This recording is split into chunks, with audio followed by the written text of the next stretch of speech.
Good evening. I call to order the meeting of the Planning and Zoning Commission for the City of Apache Junction. The date is Tuesday, January 12th, 2021, and the time is now 7 o'clock p.m. I now invite you to stand with me and recite the Pledge of Allegiance. I pledge allegiance to the flag of the United States of America and to the republic for which it stands, one nation, under God, indivisible, with liberty and justice for all. Thank you. Roll call. Rudy? Commissioner Barker. Here. Commissioner Begman. Here. Commissioner Cantwell. Here. Vice Chair Hanshee. Here. Chairman Beck. Here. Commissioner Cross. Here. Commissioner Gage. Here. 7 present. We have a quorum, Mr. Chairman. Very good. Thank you, Rudy. All right, next item on the agenda is consideration and approval of the agenda and consideration and approval of the regular meeting minutes of December 8th, 2020. Now, one thing there is a one adjustment or one correction to the minutes. The vote tally for the case was not in fact a 6-0, it was a 5-1. Commissioner Gage was a no vote on that. So we'll give consideration toward those minutes with that correction. So do I have a motion? Your Honor. Commissioner Beck. Yeah. I'd like to make a motion. Okay. I move that the Planning and Zoning Commission accept the agenda as presented and approve the minutes with the amendment for the correct vote tally to reflect that it was a 5-1 vote. And that would be from the minutes of December 8th, 2020, and the regular meeting. Very good. Thank you. I have a motion. Do I hear a second? Second. Have a second. Roll call. Rudy? Mr. Chairman, with everybody wearing masks, who seconded that? Oh, Dave. Thank you. We're going to make you guess. Commissioner Gage. Yes. Commissioner Barker. I abstain. I was not here for the December meeting. Commissioner Begeman. Yes. Commissioner Cantwell. Yes. Vice Chair Hanshee. Yes. Chairman Beck. Yes. Commissioner Cross. Yes. So moved, Mr. Chairman. Thank you. Okay, so we now come to the public hearing portion of the meeting. The first item on the agenda is item 21-013. And that's presentation, discussion, public hearing, and consideration of cases PZ-10-20 and SD-2-20, a proposed rezoning of approximately 7 acres from B1 general commercial and RS-20M medium-density single-family detached residential to RM-2/PD, high-density multiple-family residential by plan development, and concurrent preliminary plat for a 96-lot residential subdivision located near the southeast corner of Ironwood Drive and Superstition Boulevard. And it looks like it's Kelsey. Good evening, Commission members. My name is Kelsey Shatnick. I am a planner here on staff.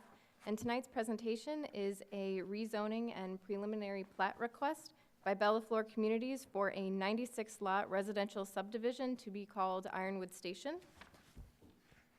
This property is located near the southeast corner of Superstition Boulevard and Gold Drive. It is on 5 parcels and is about 7 acres in size. The property is currently zoned B1 general commercial and RS-20M medium-density, single-family, detached residential, and the request is to rezone the entire property to RM2PD, high-density, multiple-family residential by planned development for a 96-lot residential townhouse subdivision. Here's a zoning map of the property. As you can see, it's surrounded by a mix of both commercial and residential properties. To the north, you have both single-family homes as well as an RV park. To the west, you have a gas station as well as single-family homes. To the east, you have single-family homes, and then to the south, single-family homes as well as an RV park. There is limited development history on this property. It has been vacant for a number of years. Old aerial pictures seem to indicate there might have been a home or two on the property at one time, but as of lately, this has just been an area that's been vacant and an issue for our code enforcement officers. There's been a history of homeless encampments as well as illegal dumping. So here is an overall view of the development as well as the preliminary landscaping plan.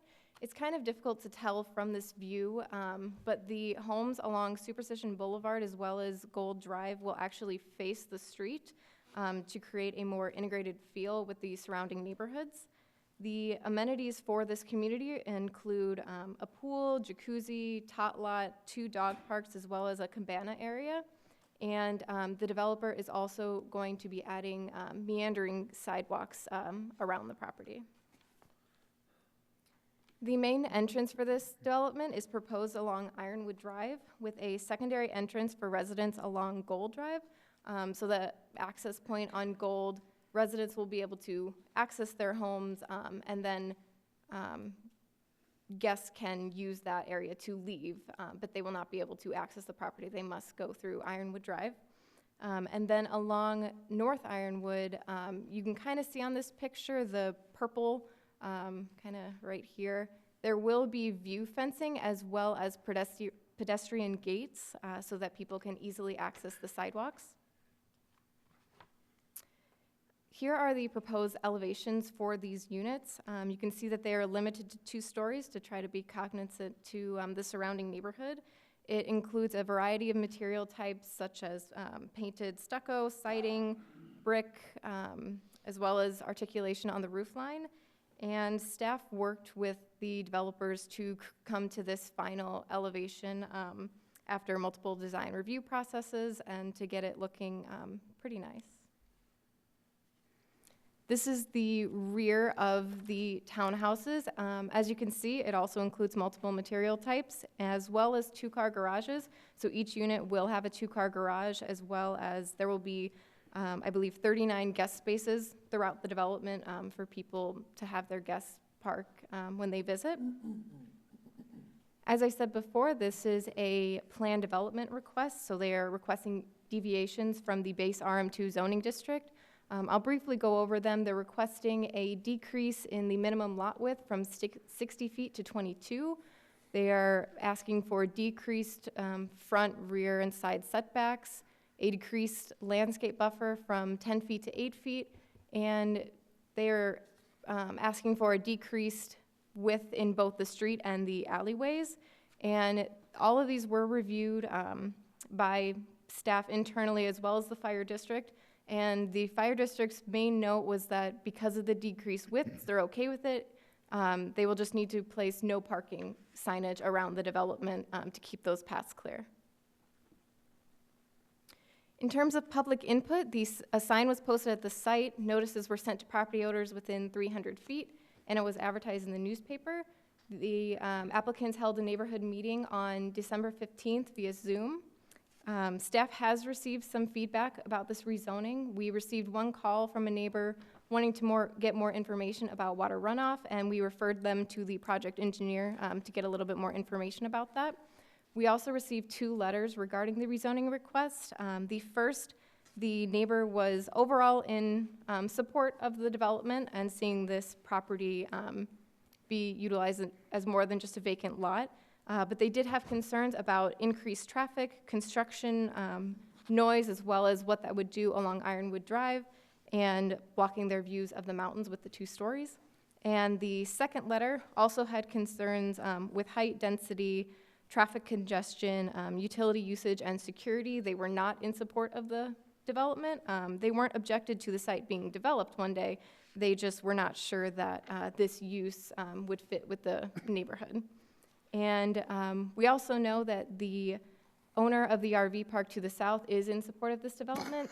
They are currently working to revamp their site, so they're excited to see another development move in and kind of help improve the area. So staff recommends approval of PZ 1020 and SD 220, subject to the standard conditions of approval found in the staff report. Staff is very supportive of this project and thinks it would be a good addition to Apache Junction. That concludes my presentation. Before I pass it off to the applicant, I just wanted to thank the developer and his team for all of the work that they've done with staff to get to this point and create this development. They've really provided a nice-looking community with updated elevations and a full amenity package. I'd be happy to answer any initial questions, but again, the applicant is here with a presentation. Yes. Commission, do we have any questions for Kelsey at this point in time? No, Kelsey, I think you're okay. Thank you. We may call you back up, but right now, I guess the applicant.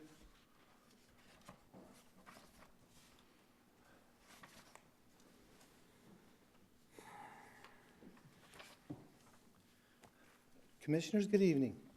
I'm Reese Anderson with the law firm of Pugh and Lake, and my address for your record is 1744 South Val Vista, number 217 in Mesa. And first of all, I mean it sincerely, Happy New Year to each of you. What an experience we've all been through over this past year, and certainly hoping with faith for a better future. Mr. Chairman, members of the board, Kelsey, as always, has done an excellent job giving you the fundamentals of this case. And with me this evening is Mr. Hud Hassel, the president of Bella Flora Communities. Both of us want to express our public appreciation to the staff for their help with this project and the record time that we've made it through the reviews and are here in front of you. Everyone has had a heavy lift, but a good lift, and we're really grateful for the help of the staff.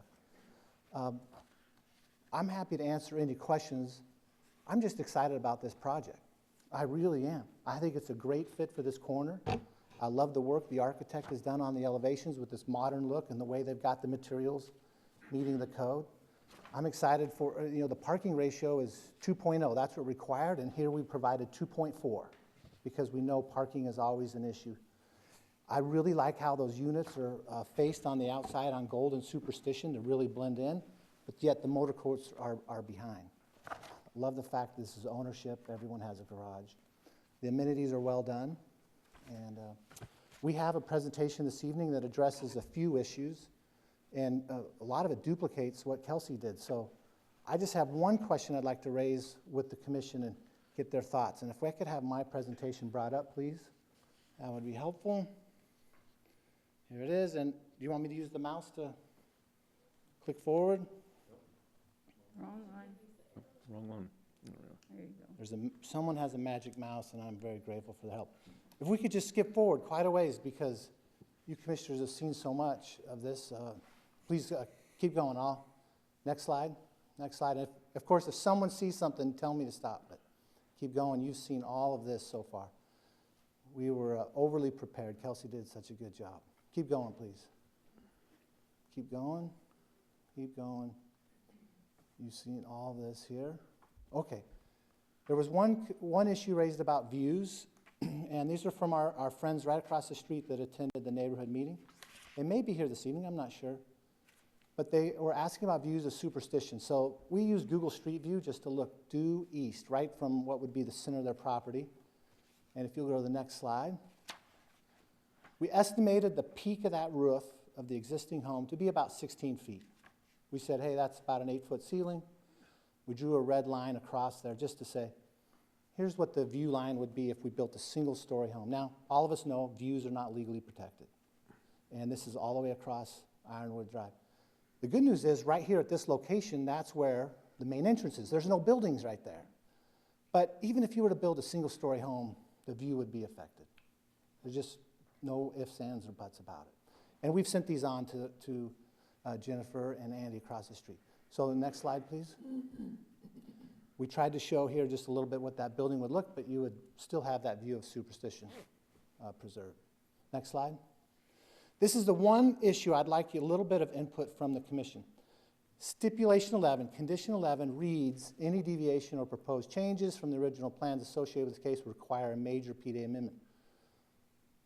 Section 143E provides a definition for major and minor. We would just like the word major added to that condition, as we show at the bottom of the slide, where it says any major deviation require a major PDA. That's consistent with 143E. It also provides the planning director the flexibility that the director already has under 143E. Now, I will state on the record, if the planning staff, the planning director tell us, hey, Reese, we will interpret condition 11 consistent with 143E, we're fine. But if not, I would just ask for that clarification. And forgive me, but we live in a world where words matter. And that's the simple reason why we're just asking for your thoughts on that minor change, and I shouldn't make a bad pun, but a small change to condition 11. With that, members of the commission, I am happy to answer any questions. Again, Hud Hassel from Bella Flora is here. We are pleased to answer any questions you might have. Mr. Chair. Okay, so, Commissioner Barker, Question, you have a question? yes. Yes, sir. Yes, ma'am, go ahead. You have your homes on Superstition and on Gold facing the street, correct? Yes. Are those to have view fences or what? No, the fronts and the porches, and maybe if we could use my presentation just to back up to the elevations. One more slide, please. So if you look at the top there, Commissioner Barker, see those low wrought iron fences? Yes, sir. Those will front right onto the street. Gotcha. That was my And concern. I think it'll be a nice feel, I nice like look. that too. My second question has to do with trash pickup. Yes. How were you planning on holding that? So every unit will have barrels, and those will get stored, and there's an exhibit that we prepared that shows how that trash collection works when the solid waste truck circulates through the project. Okay. Okay, thank you. And to add to that, I mean, not only stored in the garage, but there's a designated spot for each unit out on the street. Oh, okay, Okay. thank you. I have a question as it relates to traffic flow. I think there are some concerns for me about this. You are saying that there are 192 parking spaces for homeowners, and then another 39 for guests. Now, even if you only have 140 cars, you're talking about putting a lot of cars out onto the road. Clarify for me, the Gold Drive, is that an egress or ingress? Is that, I believe it's both. it's both? Okay, Yeah. all right. So the way I understand the subdivision, I've explained it, folks, is gated for vehicular, but open for pedestrian. And I think that's a nice balance. I drive by that area a lot, and I'm having a little hard time. If you're looking at southbound traffic coming from Superstition, there's a northbound left turn lane on Ironwood turning left onto Superstition. It's probably maybe 5-6 car lengths. And then you have another section that's kind of a turning lane. I'm a little concerned about having all this traffic going in and out of that On entrance. Gold Drive, No, on Ironwood. on Ironwood, yeah. Ironwood, of course, is the primary entrance and exit. And our thoughts on that have been, it's an arterial road designed to handle the amount of traffic. And then I think we have to also remember that traffic does not come and go all at one time, right? It's always metered out throughout the day. And as we've looked at it, we don't see that. Yes, we all admit if you put one home on this site, you would increase traffic in the area, always. But this amount here, given its location on these two major roads within the city, we don't see it as, it'll definitely cause an increase, but it doesn't cause it to the degree that the roads become unsafe. Have we had our traffic engineers do any study on? I think I read they had not. Am I correct? And I don't believe they have. In my experience, if the city would like us to, we do that because there is a concern. Yeah. But if the traffic engineers look at it and go, hey, the location is what it is, it's not necessary because I'm just trying to understand, this is being a gated community, that gate's gonna be shut. Then you have cars going in, they're gonna have to wait till that gate slowly opens. Then you're gonna have cars wanting to sneak in behind that, and they're gonna could be blocking the northbound traffic on Ironwood, and then you have the left turn. And I feel like we are looking at a potential, well, not just a bottleneck, but there could be some safety issues there. if I understand the concern, Mr. Chairman, it would be that if I'm traveling, well, I'm on Ironwood, doesn't matter if I'm going north or south, and I want to enter that main entrance points, that cars would be stacking up into Ironwood, causing traffic. Is that maybe what you're? Could, because again, Yeah. you have the gates that's gated, so they're Yeah. gonna have to wait till the gates. Yeah, absolutely a valid concern, but that's why every city has, and including Apache Junction, a queuing distance, a stacking distance. And so over time, we've learned from experience as well as traffic engineers, if we have so many units, we have to have X number of feet of queuing, and that satisfies the Apache Junction Code.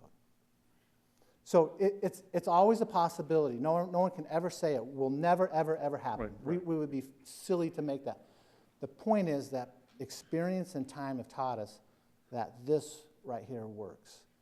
And of course, if the gate's open, it's open and cars all go through. Zip it, right. Whether they should be there or not, that's a whole nother conversation, right? Okay, Sure. That, I can't read because it's so small. What is the distance of that queue area there between the gate and that curve? You would have, look at, I have my reading glasses too. Let's see if we can I It figure, is- can't read, that's how it is small. small. let's see if we can figure it out together. Because, I mean, it looks like 2 lots, and I'm guessing it's like 44 feet roughly, which would be about 2 cars.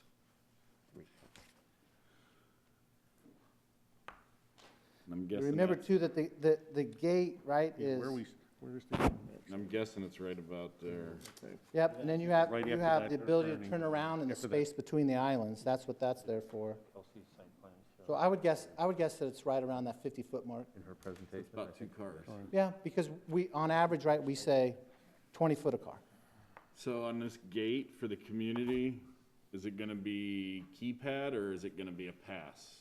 You know what, let me invite Mr. Hassel just to come up and either answer that or give me the answer, because I know Mr. Hassel loves the latest in technology, and so they're up on these type of things, so I don't want to lead you astray. Thank you, Reese. The entrance along Ironwood will be a keypad. In addition to this, if you are a resident, you're going to use the entrance off of Gold. It'll be a lot easier. It'll be with the pass. It'll only be for residents. The gates will open automatically as you come in. And so, in addition to the 96 residents being able to come in through the south side, which is well south of Superstition, I don't know the distance there, but I'm going to guess that that's hundreds of feet south. Right. In addition to the queuing distance Reese is talking about, you also have a secondary access point. If you live there, you're going to choose the place closest to your house. Right. But I'm assuming at least half will probably come in. Perfect, Right. perfect. That's a good What good assumption. What I'm seeing, and Ironwood is a very busy street. And For sure. there's no turn lane coming in off of Ironwood there. So you're essentially blocking the right lane and there's only room for 2 vehicles essentially in there. Yeah, let us get you an exact measurement, but this meets the Approximately. City of Apache Junction code for a gated community. So you have a code, we've met the code. We have the turnaround, this is a safe entrance, as well as having a secondary access. So you're talking about 45 people coming in and out of this side, 45 people coming in and out of the Gold side. Commissioner Heck, or Chair Heck, the gate is really around the 3rd unit here, which is actually would be about 66 feet back roughly, so it would accommodate 3 cars. Okay, all right. So again, those are approximations, but Right. the width of the units are 22 feet, so it's a Again, different exhibit that shows the gate at this location back here. Okay. Thank you, Larry. thanks, Larry. Just one point of note, Yeah. talking about 66 people coming and going. Well, if there's 2-car garages, you're probably going to have a lot more than 90. You're probably going to have 140 to 150 people that are going to be coming and going. So, Mr. Chair, if, you know, the truth of the matter is that when we do residential counts for this type of, and I'm just going off of my memory here, you usually get about 6 to 7 trips per day per unit. That's my memory of this type of land use according to the ITE, the International Traffic Engineers Manual. So let's do the math. You will have that number of trips throughout the day. The key is that they don't all happen at the same time. Certainly they're heavier in the morning, heavier when we come home, but they're not all there at the same time. And I'm being honest to a fault, right? This is how traffic works. You know, I think about a standard single-family neighborhood where the trips per day are 10, and everyone's shocked, and then you think about how many times I come and go from my house, right? Coming and going is 2 trips. right, right. Yeah. And not trying to paint it worse, just saying this is the reality, but I want everyone to remember, it doesn't all happen at the same time. especially given, I think we're in a new world. A lot more people working at home and will stay working from their home. Chairman Heck, Certainly possible. uh, Yes, Commissioner Cross. regarding the guest parking, Yes, sir.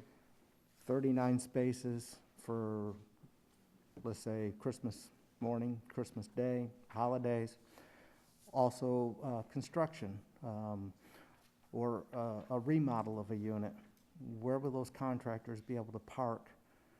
You know, if you're having to park on the other end of the unit or the other end of the property, because that's the only open available spot, having to haul your tools all the way over to the other end of the unit or the property makes it very difficult. I've worked in those situations before.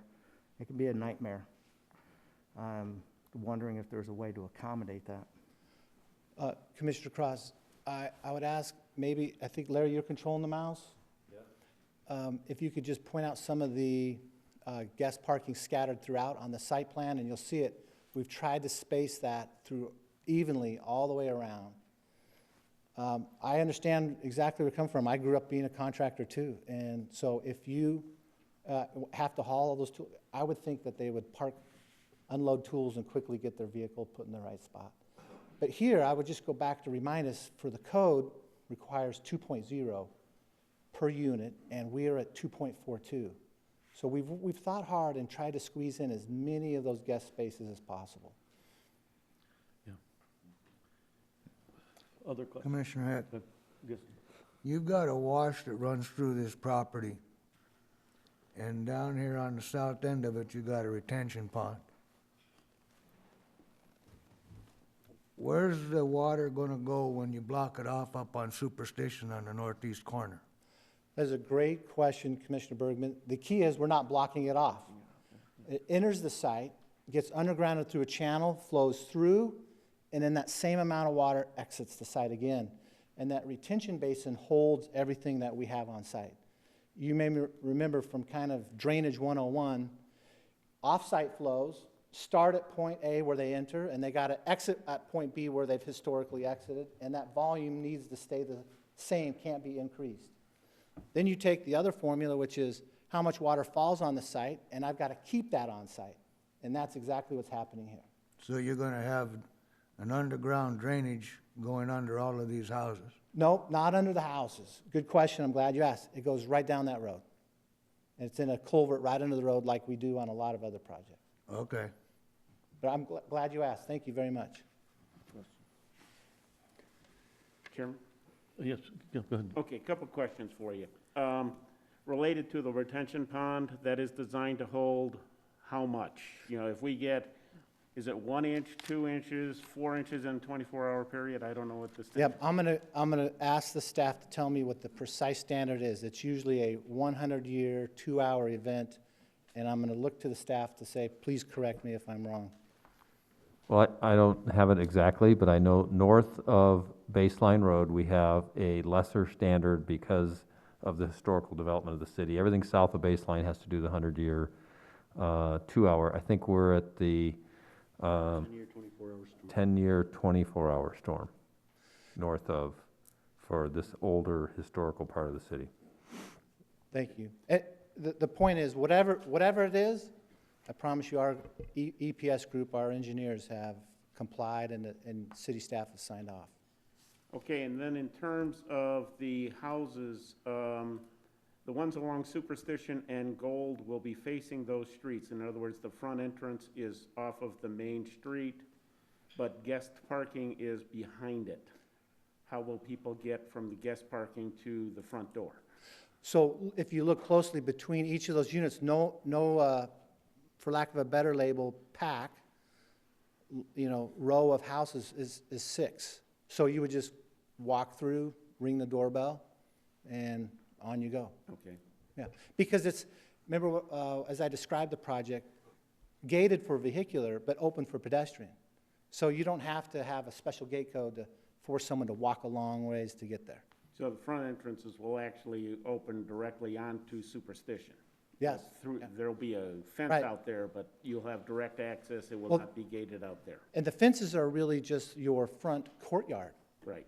It's not a barrier fence per se. Okay.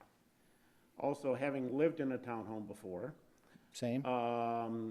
2 questions. What is the separation between the townhomes? In other words, is it a common stud, or is there gaps between the studs? It makes difference in terms of noise transmission. You're asking Commissioner Cantwell about the method of construction. Yes. That's above my I- pay. It's not. I'm a trim probably carpenter, but germane not a for you. framer. Let me see. I grew up being a trim carpenter. Let me ask Mr. Hassel if he knows how they typically do that. It's a great question. IBC and IRC call for certain party wall standards between codes for fire separation and noise separations. We meet those. There's a special material you can apply in between to allow for sound deadening. And then also with the floor plans, you try to plan it so that my TV isn't against your TV. Right. So we've thought that through. We meet the codes, but we really wanted to think about livability. If I lived here, if you lived here, how would it function if guests came? How would it function if we have the Christmas party? On Gold, to answer your other question, you can pull right up on Gold, you can park right on Gold, not even having to go inside, and you can walk to the front door. So I think some of the first homes that will sell, because you're not out on a busy street, will actually be in the interior, like on Gold, where you could literally just pull up in front of the home and walk up and ring the doorbell and say hi to your friend. Okay, and then that also addresses the firewall concerns. And which of the streets are streets and which of them are alleys? On the site plan that you see in front of you, the easiest way to look at that is just the shading of the colors gray. Right? So the lighter one would be a street, darker one the alley. Okay. And the alleys are 22 feet, was it? 24. 24? Okay. And that is sufficient space to be able to pull in and out of your garage. And the garages are at grade level? Yes, Okay. Yeah. That's what I had. thank you. Okay. Any other questions from the commission? Yeah, I've got one. Yeah, sure, Jessica. I'm new at this. This is my, like, 3rd meeting or something. Welcome. First plan development, which I have to say, when I first started to review the packet, I got to the development standards, and it showed that basically your project is going to meet about 1/3 of those. And I sat back and said, wow, why are we going to approve this if they're only meeting 1/3 of our codes? And I guess it comes down to because it's a planned development. So I'm learning that bit. It also mentions a couple times about trade-offs for these development standard passes that we're giving you, I guess. But I'm not really sure what the trade-offs are. Can you fill us in on what that entails? So the way we look at that and the way we usually analyze it is to say, okay, if you're going to make some deviations, right? Look at the housing, is it justified? Does it work for this unique type of product?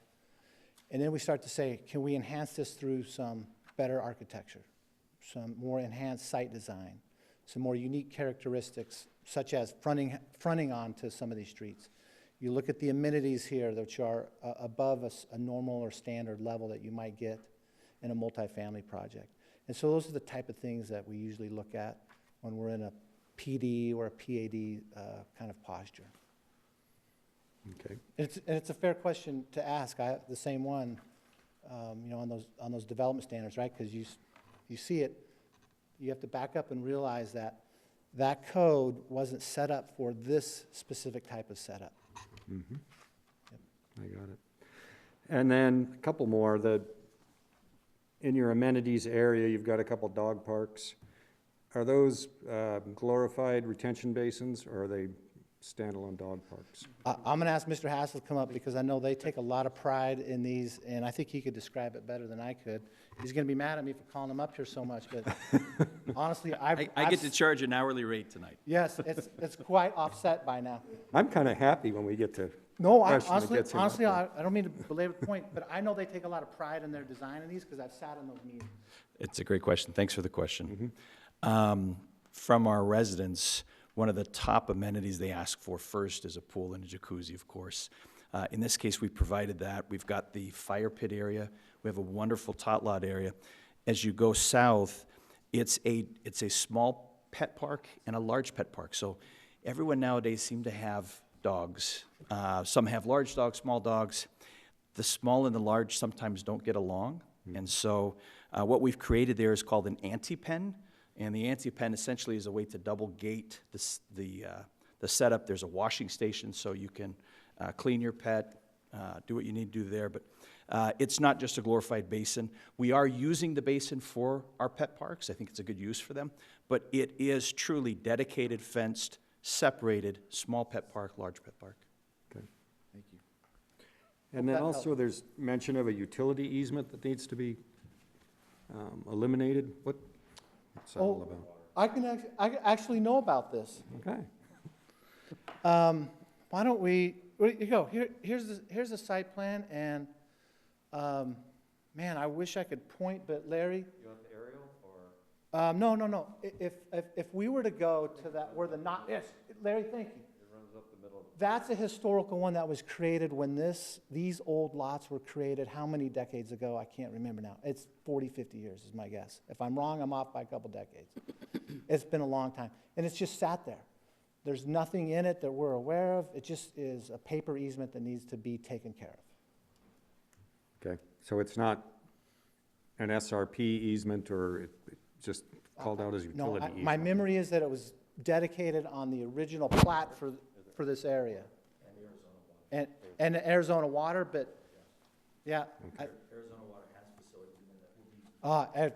Arizona Water has facilities, I'm being corrected, Arizona Water has facilities in it, but the key there is, as long as you do it at your cost, Arizona Water will agree to that change. Mm-hmm.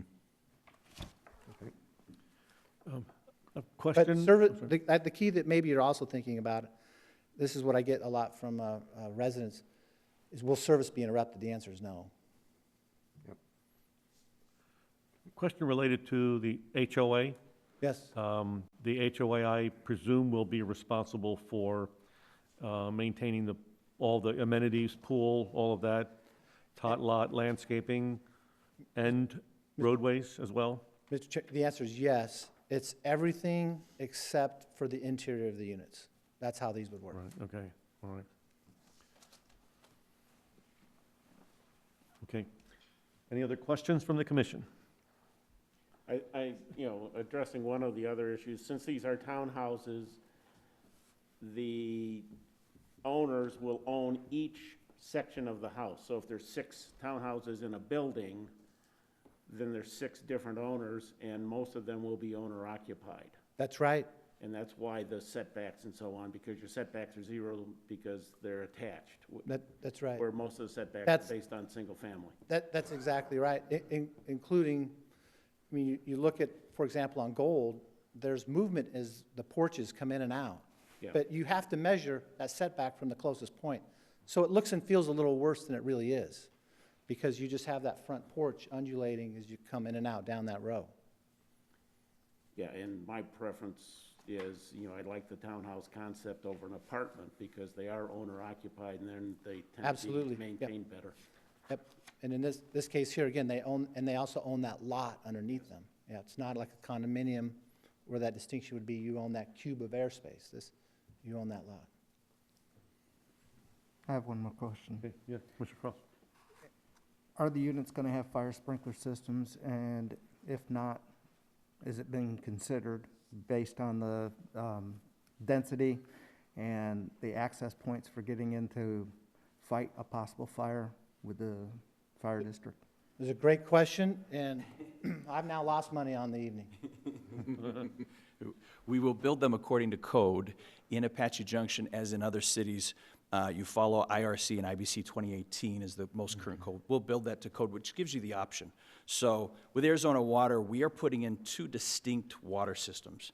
One that is for fire, because of what you're talking about, and then one that's for domestic use. The fire won't have a meter, it'll be super large, and it's expensive for us. There'll be 5 or 6 hydrants around the site, I don't remember the exact number. If we choose to go the sprinkled route, which once we get through the development phase, then we start thinking about, a little bit more about vertical construction. But if we go the sprinkled route, we have that system in place. As part of this package, we're approving development of 2 different water systems so that we could go that route. So we're trying to decide which way to go because of things you're talking about, but also with the 2018 IRC, there are cases with townhomes where you don't sprinkle. There was a project in Mesa recently called Aspire, that this is kind of modeled after, no sprinklers, City of Mesa. So it just depends on how you approach it. Okay, thank you. Thank you. Maybe a follow-up question on that. So I know that there was a concern with the narrowing of the streets, that I believe that Superstition Fire had recommended serious consideration for sprinklers and additional fire hydrants because of the fact that they may have a tough time getting some of their apparatus down these streets and certainly into those alleyways. So, I mean, Yep. is there a point in time where that after Superstition Fire makes their recommendation, do they ever have to go back and say, sign off on it, or they just move on? Absolutely, all the way until permits are I issued. thought so. I Yeah. thought they, so. Absolutely. So, One additional consideration as we approached fire and ran the site by them, in addition to coming through our gates and staying on our main street, they probably won't go on the alleys, right? They're a little too narrow for the alleys. Because everything is so close to the street, for example, if there was a fire on Gold, if there's a fire out at Superstition, if there was a fire on Ironwood, they could also, if the gates weren't conducive to them putting out the fire, they could also access it from the entire perimeter. Normally, that's not possible. In this case, we're fortunate and we have access from 3 of the 4 sites. For the outside, for From the the homes outside. along the perimeter, yeah, okay. Okay, all right, any other questions from the commission? Mr. Chair, I Yes, have one more Commissioner question. Barr. Earlier on, Mr. Anderson, you talked about condition 11, and I would like one of staff to address your request to make condition 11 consistent with 1-4-3E. Is that something that staff has looked at all?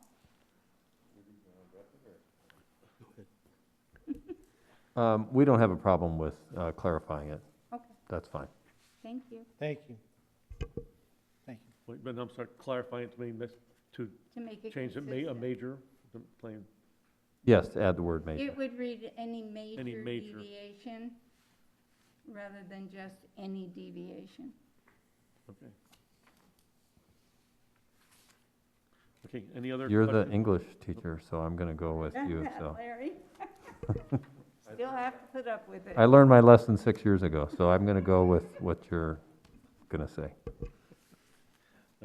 Okay, if no other questions from the commission, this is a public hearing, so members of the public have the opportunity to speak on this matter. Clarify statements from the public must be related to this case and none other.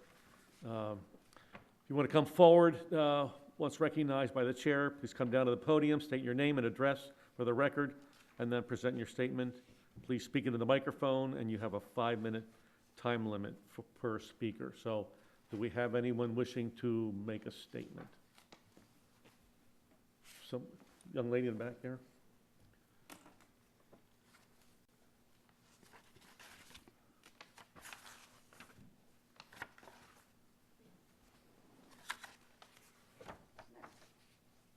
I apologize, I'm not quite used to doing this. Still getting used to it. My name is Jennifer Kessner. My husband Andy Liberty, and I live at 624 North Ironwood Drive. Pretty much directly across from the entrance point on Ironwood. Please forgive me as I apologize, I arrived late to the meeting, so I don't know if maybe some of these things have already been addressed. I heard you talk about the gate. I've also heard part of the conversation about how Ironwood would be, pardon me, impacted by approximately, we're talking about 200 cars, give or take. One of the points that I made that was supposed to be part of the agenda, again, I apologize if I missed this point being represented, is the fact that the only northern lane that turns onto Superstition, there's only one. So even if we're increasing the traffic by, let's say, half of the residents, I drive up and down Ironwood to get to work every day. Presumably, there are going to be a lot of residents living in this area, as I do, trying to access the 60. So one of my concerns is, A, is there any option to put a dedicated turn lane? I don't know how that would work. The other thing is will the traffic lights at Superstition Boulevard and Apache Trail be addressed in their timing? Because I commute that way every day, I know that they're not really even sufficiently timed for current traffic. And even if you exit out onto Gold, you are still presumably, to get to the 60, going to be accessing the light at Apache Trail. So one of my questions was, you know, will that be addressed? Will the timing of those lights be addressed? The other thing that I'd like to add is that I've lived on my property for 8 or 9 years now, and I have firsthand experience with how flooding happens on Ironwood. At least once a year, I have to call into work because I cannot get out onto Ironwood because it's, you know, this much underwater. So we're talking about a retention basin. The retention basin is fine for that spot, presumably. I'm going to assume they're going to meet all the codes for that. However, Ironwood already floods historically. How will that be addressed? You know, if it's another spot for water to gather, I have a little bit of creative things that I do around my property in terms of trenching to drain the water appropriately, and I sit higher. So that's a concern of mine. 3 minutes and 18 seconds, okay.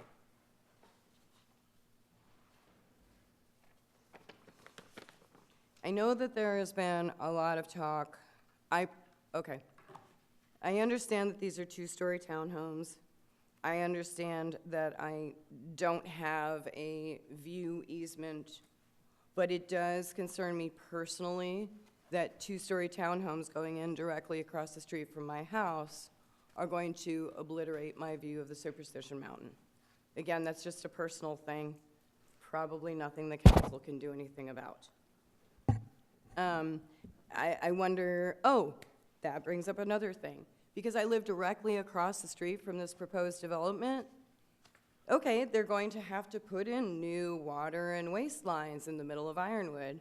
I have 2 driveways at each end of my property, which are, again, directly across from where they'll be doing this. I need access to both of my driveways. I have questions about how the timing of that works, the scheduling of that works. On that same note, what are the parameters for dust mitigation and for construction? Yeah, I live across the street, so the end result is all well and great, but I'm gonna have to live through this construction literally. Is the road gonna be torn up for months? Is it gonna be down to 1 lane? Again, I have 2 driveways I need both use of. How does the scheduling work?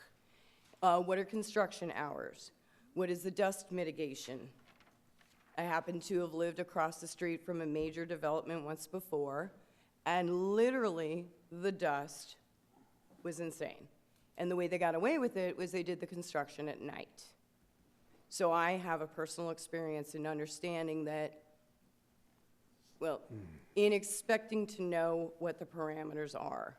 Just because it's hot and you can dig at night doesn't mean that I, as a neighbor, am willing to subject myself to that amount of dust.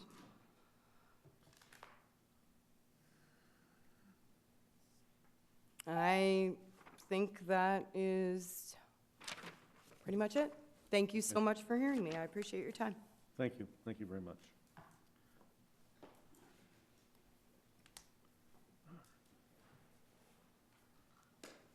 Are there any others who wish to? Yes, ma'am.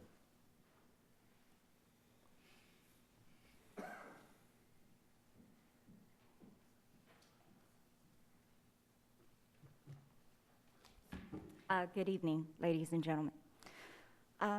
My name is Ziana Hennessy. I live on 526 North Gold Drive. Well, my family owns that property right there, an empty area. So, trying to breathe in this mask here. So, I understand a lot of concerns with a lot of the neighbors around the property. My parents owned that, I'm sorry if that bottom portion right there. And as I understand traffic and everything that you guys have brought up, that gold side is where they're gonna be coming in as far as traffic through us. Now, I've driven different times, early, late, in the middle of the day on Ironwood. And, sorry, I can't breathe through this mask. Take it off. Oh, I can take it off? Oh, shoot, my apologies. Okay, much better. Anyhow, with that being on Ironwood, it's not a lot of traffic like you feel that it is, number one. However, I understand the concerns of the people that, as many people that will be in these homes. But I do want council to take in consideration what they're building, how it's gonna be a family community, and what it'll bring to the community. My father, he's a retired military. He's owned mobile homes at the bottom. And he doesn't have that many, but there's always a need for homes in the area. So I just wanted to make sure the council knew and understood our point of view when it comes to traffic. And I know, the city's growing. It's growing every single day. It used to be known as a different type of city. These homes are looking contemporary as I sit in this meeting. So it's a little bit of a sacrifice. Like I said, I live on that area. I'm gonna deal with the same thing as Ms. Lynn will be dealing with, traffic, dust, everything. But I think it's a good plan for the community. Number one, that area has been filled with a lot of homeless, a lot of different things going through that area, along with the property that we are in. But it'll clean it up. And I think that's what the city needs, and I think that's what you guys are looking to do as well. So, just wanted to give my point of view. Thank you. Thank you. Let me put Thank my- you. I gotta get used to this mask. Join the club. Thank you. Yeah, thank you. All right, do we have anyone else that wishes to make a statement? Yeah, no.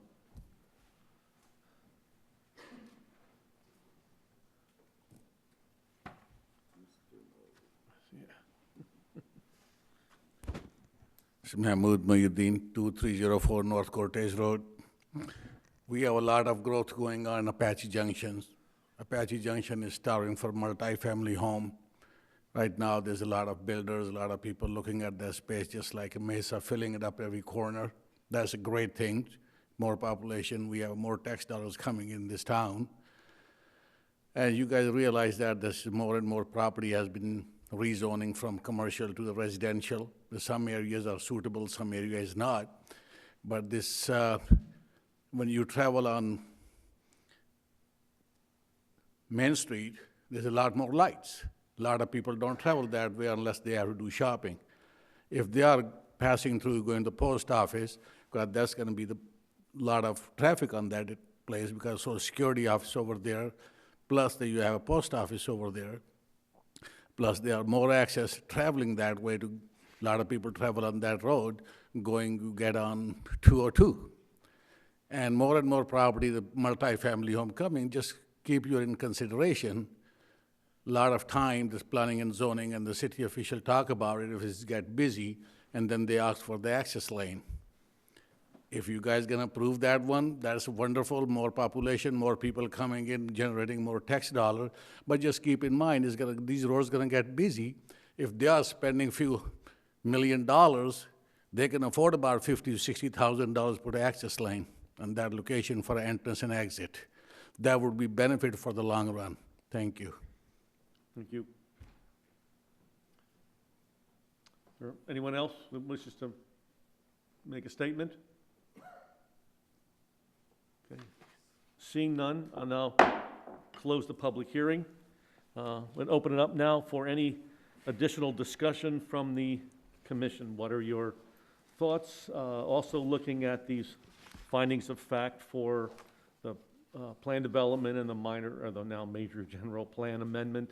What are your thoughts before I ask for a vote? Any? Sure, I'll go. Mr. Chair, I think this is a very good development. I like the looks of it. I like the way it's laid out. I like the fact that it's not got block walls around it, which is something that we have too much of in this community as far as I'm concerned. I understand Ms. Kesner's concerns. The timing of the lights all over the city needs to be addressed as far as I'm concerned, not just the two she mentioned.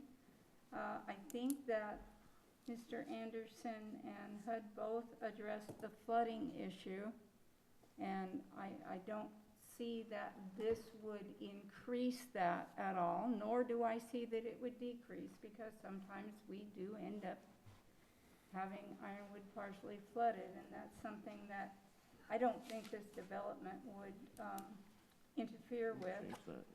The dust and the construction times are all controlled with some pretty tight controls of late. The noise, the times they have to stop, etc. I think that Ms. Kensner, you will find that's a pretty agreeable ordinance that went through that will help control that for you. Sorry. I like the development myself. Very good, okay. Thank you, Commissioner Barker. Yes, Commissioner Kraus. I do have a couple different things. Can we have the gentleman back up that, yes? Wait, we can't. If we do that, we need to reopen the public hearing. You will Right. have to do that if you May I If you wanna add bring one it more up. thing before you start? Just one more thing. The access lane is a concern to me. That is a concern. Okay. So if we have Mr. Anderson back up, we need to reopen the public hearing? Correct. Yes? All right, then Okay. I So if you don't, want him back up, we can. no, I don't No. need that. Okay. Addressing your concern revolving around your view of the superstitions. You did come late, and the gentleman presented a slide that shows, if we can go back to that slide that shows the street view, it would show that your view should not be blocked. That's right directly in front of your property. And then go back one slide to where it shows where the building starts. And that's where the first building's gonna be. So from the center of your property, that's the view you will have, based on where the trees are.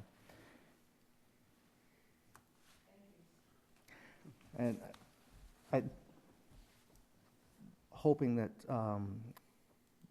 the project will also take into consideration our goal for having dark skies in the future.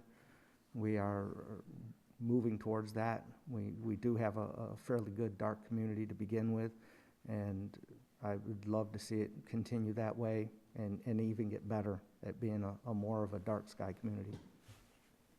Thank you. Thank you, Commissioner Cross. Other thoughts? Any other commissioners? Yeah, Chair. Commissioner Hanson? Yeah, I think this is a great community addition to our town. I am concerned with the traffic flow into the community, but it does meet the city code. You know, we can't at this time change code. I mean, they've gone out of their way to meet the requirements that the city has. With that, you know, the only other thing I could suggest is maybe looking at moving that gate back to maybe allow some additional queuing of traffic. That would be one suggestion. I think they've gone above and beyond with the aesthetics. They've added as much parking as they can. I think this will make a wonderful addition to our town. I want to say thank you.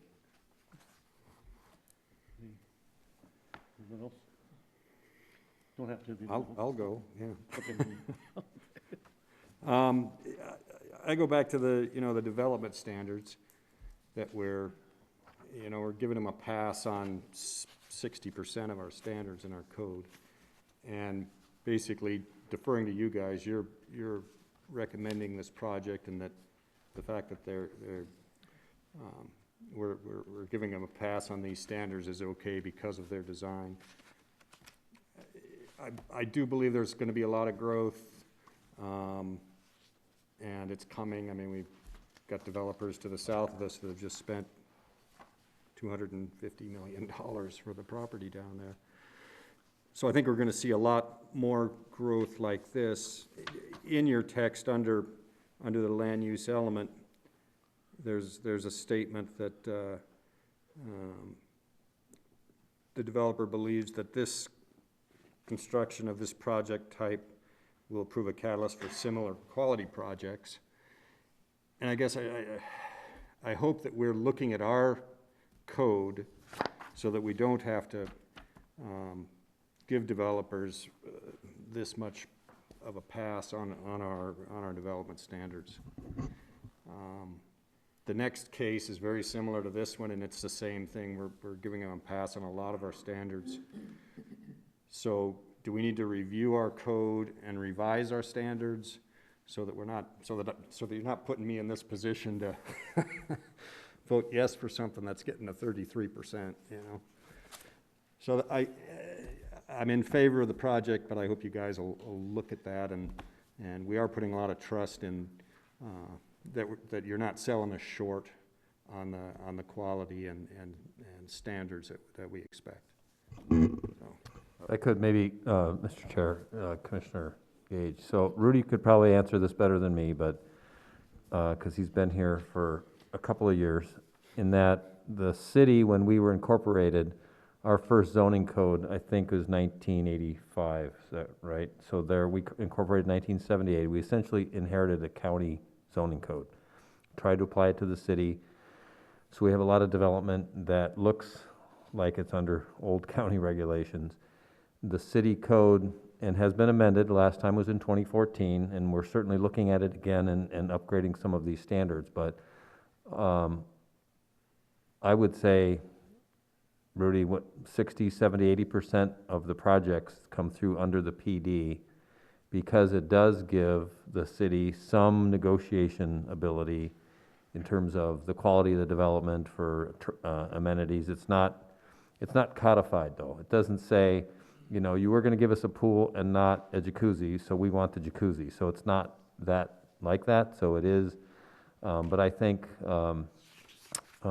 Hassel has developed several projects in the city, and they've all, I think, done very well.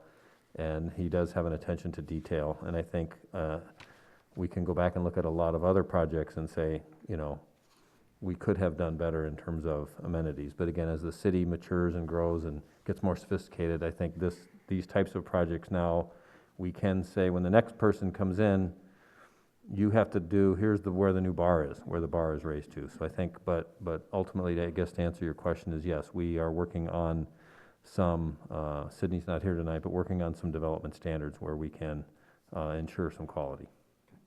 So. Mr. Chair. Thanks. I also think it's important to note that most of the city standards are based on single-family housing. Right. Okay, and townhouses I know. are distinctly different, and they're different than apartments because the individual resident also owns the property. So the lots are a lot different. So with that in mind, that's why we have to change so many things. My guess is that we will have more townhomes coming up in the future, as that tends to be a trend, probably more so than having apartments.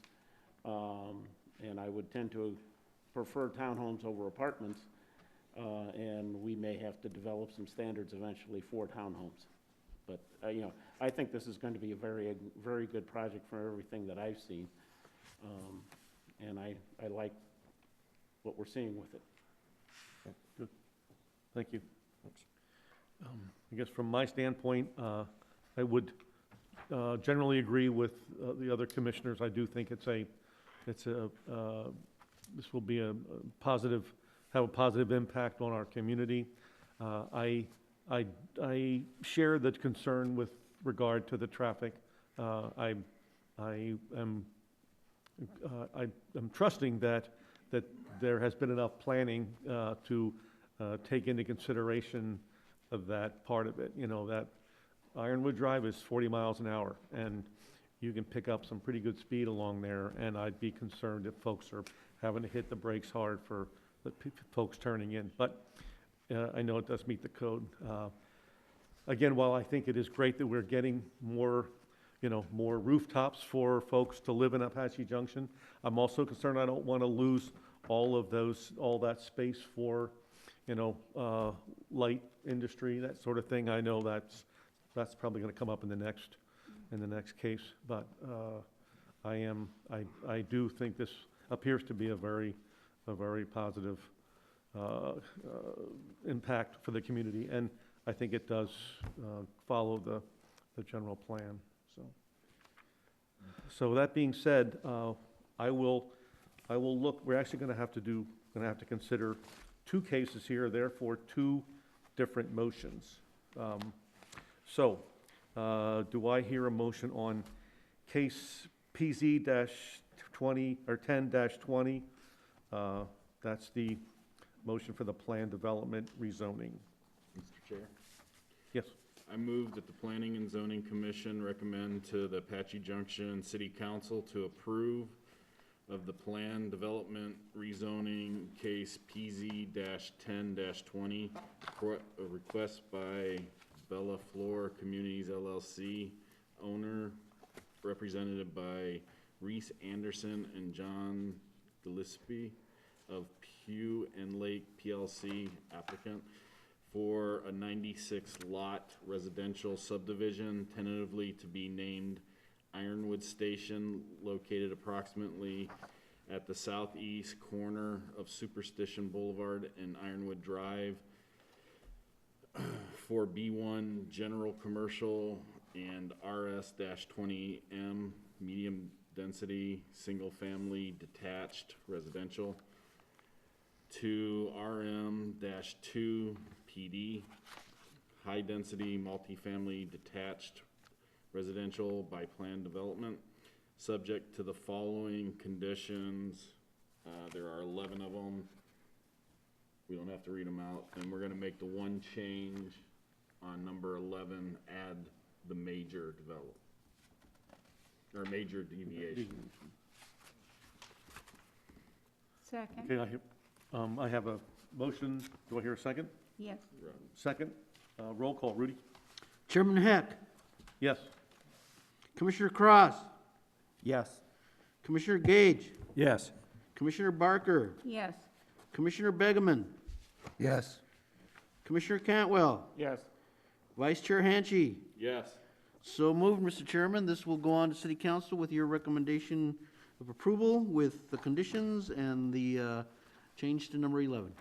Very good, thank you. And now we have consideration for case SD-2-20.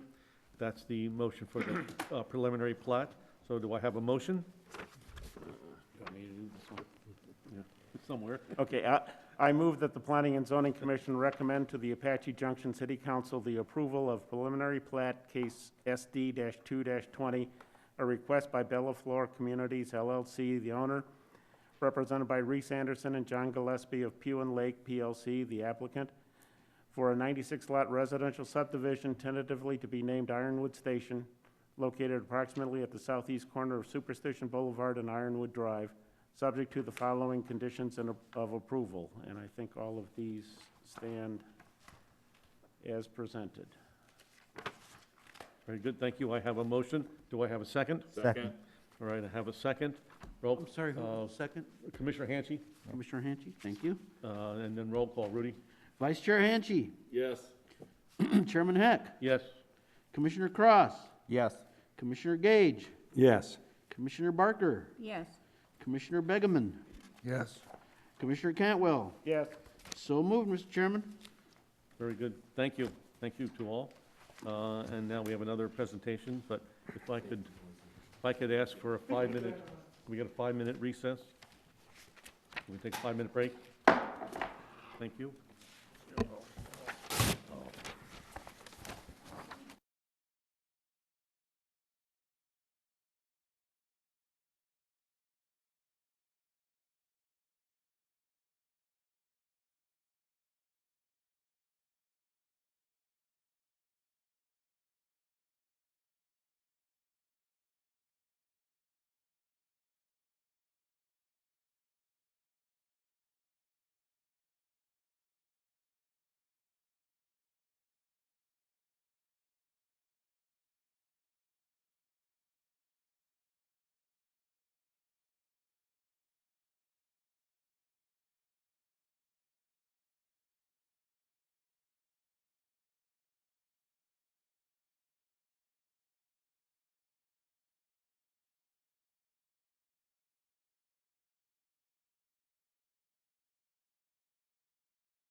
to me how we can have zero setback everywhere? Is it gonna be right on the road? No. You're normally dealing with, the code is set up for single-family house. Right, right, You have setbacks all right. the way No, around. I understand that. I understood that. I think that answered our question. Right, and I got the side as far as- setbacks, but Yeah, I the figured front this is- setback well, was this the one one is- that I was Yeah, this kinda one I didn't concerned of. understand. The front I don't was get the not front that setback in the rear. Are they I gonna have fit both the same. on the entire lot? I don't understand why one of them's RM1 and one of them's RM2. Well, 102 versus 96 or something.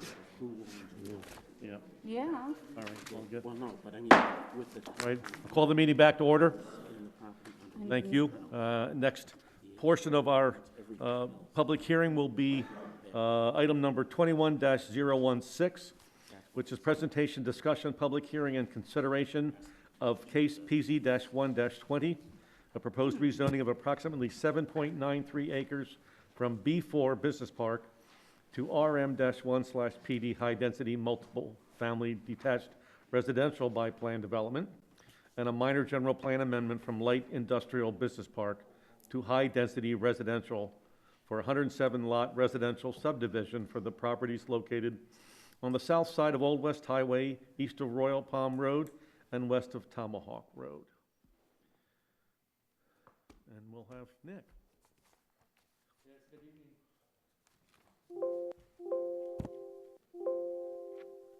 Good evening, Commission. My name is Nick Lefkovich. I'm a planning intern here for the city of Apache Junction. I have a benefit of going second here because this is a somewhat similar project in terms of some of the questions that you asked before to what we just previously saw. So this is for case PZ-1-20, which is the Old West Highway Village proposed project. That mic's not on. Oh, okay. Yes. That sounds better. All right. There we go. So this request by Apache Junction 772 LLC is a rezoning of these two parcels just along Old West Highway, which is between Royal Palm and Tomahawk. The two parcels are currently zoned B4, which is a business park light industrial zone. And it is proposed to be rezoned to RM1-PD, which is the high density multifamily by plan development. So the plan is that it would be a 107 townhome subdivision, 107 lots for a townhome subdivision. And as the general plan designates this land as a light industrial business park, it would also require a rezoning it would require a minor general plan amendment to change the land use that is projected from that light industrial business park to a multifamily residential usage. So the surrounding area, as you can see, there's this residential neighborhood just to the south. To the north and east across Old West Highway, there are vacant lots, as you can kind of see right before. So these are commercial lots, and right to the north of it is a multifamily lot that also sits vacant. To the south, there is some more, to the southeast, there is some industrial parcels. Currently, there isn't necessarily any manufacturing on there, but they are typically used either for businesses or for like storage lots. And then the west, beyond the neighborhood itself, there is commercial and some other multifamily developments.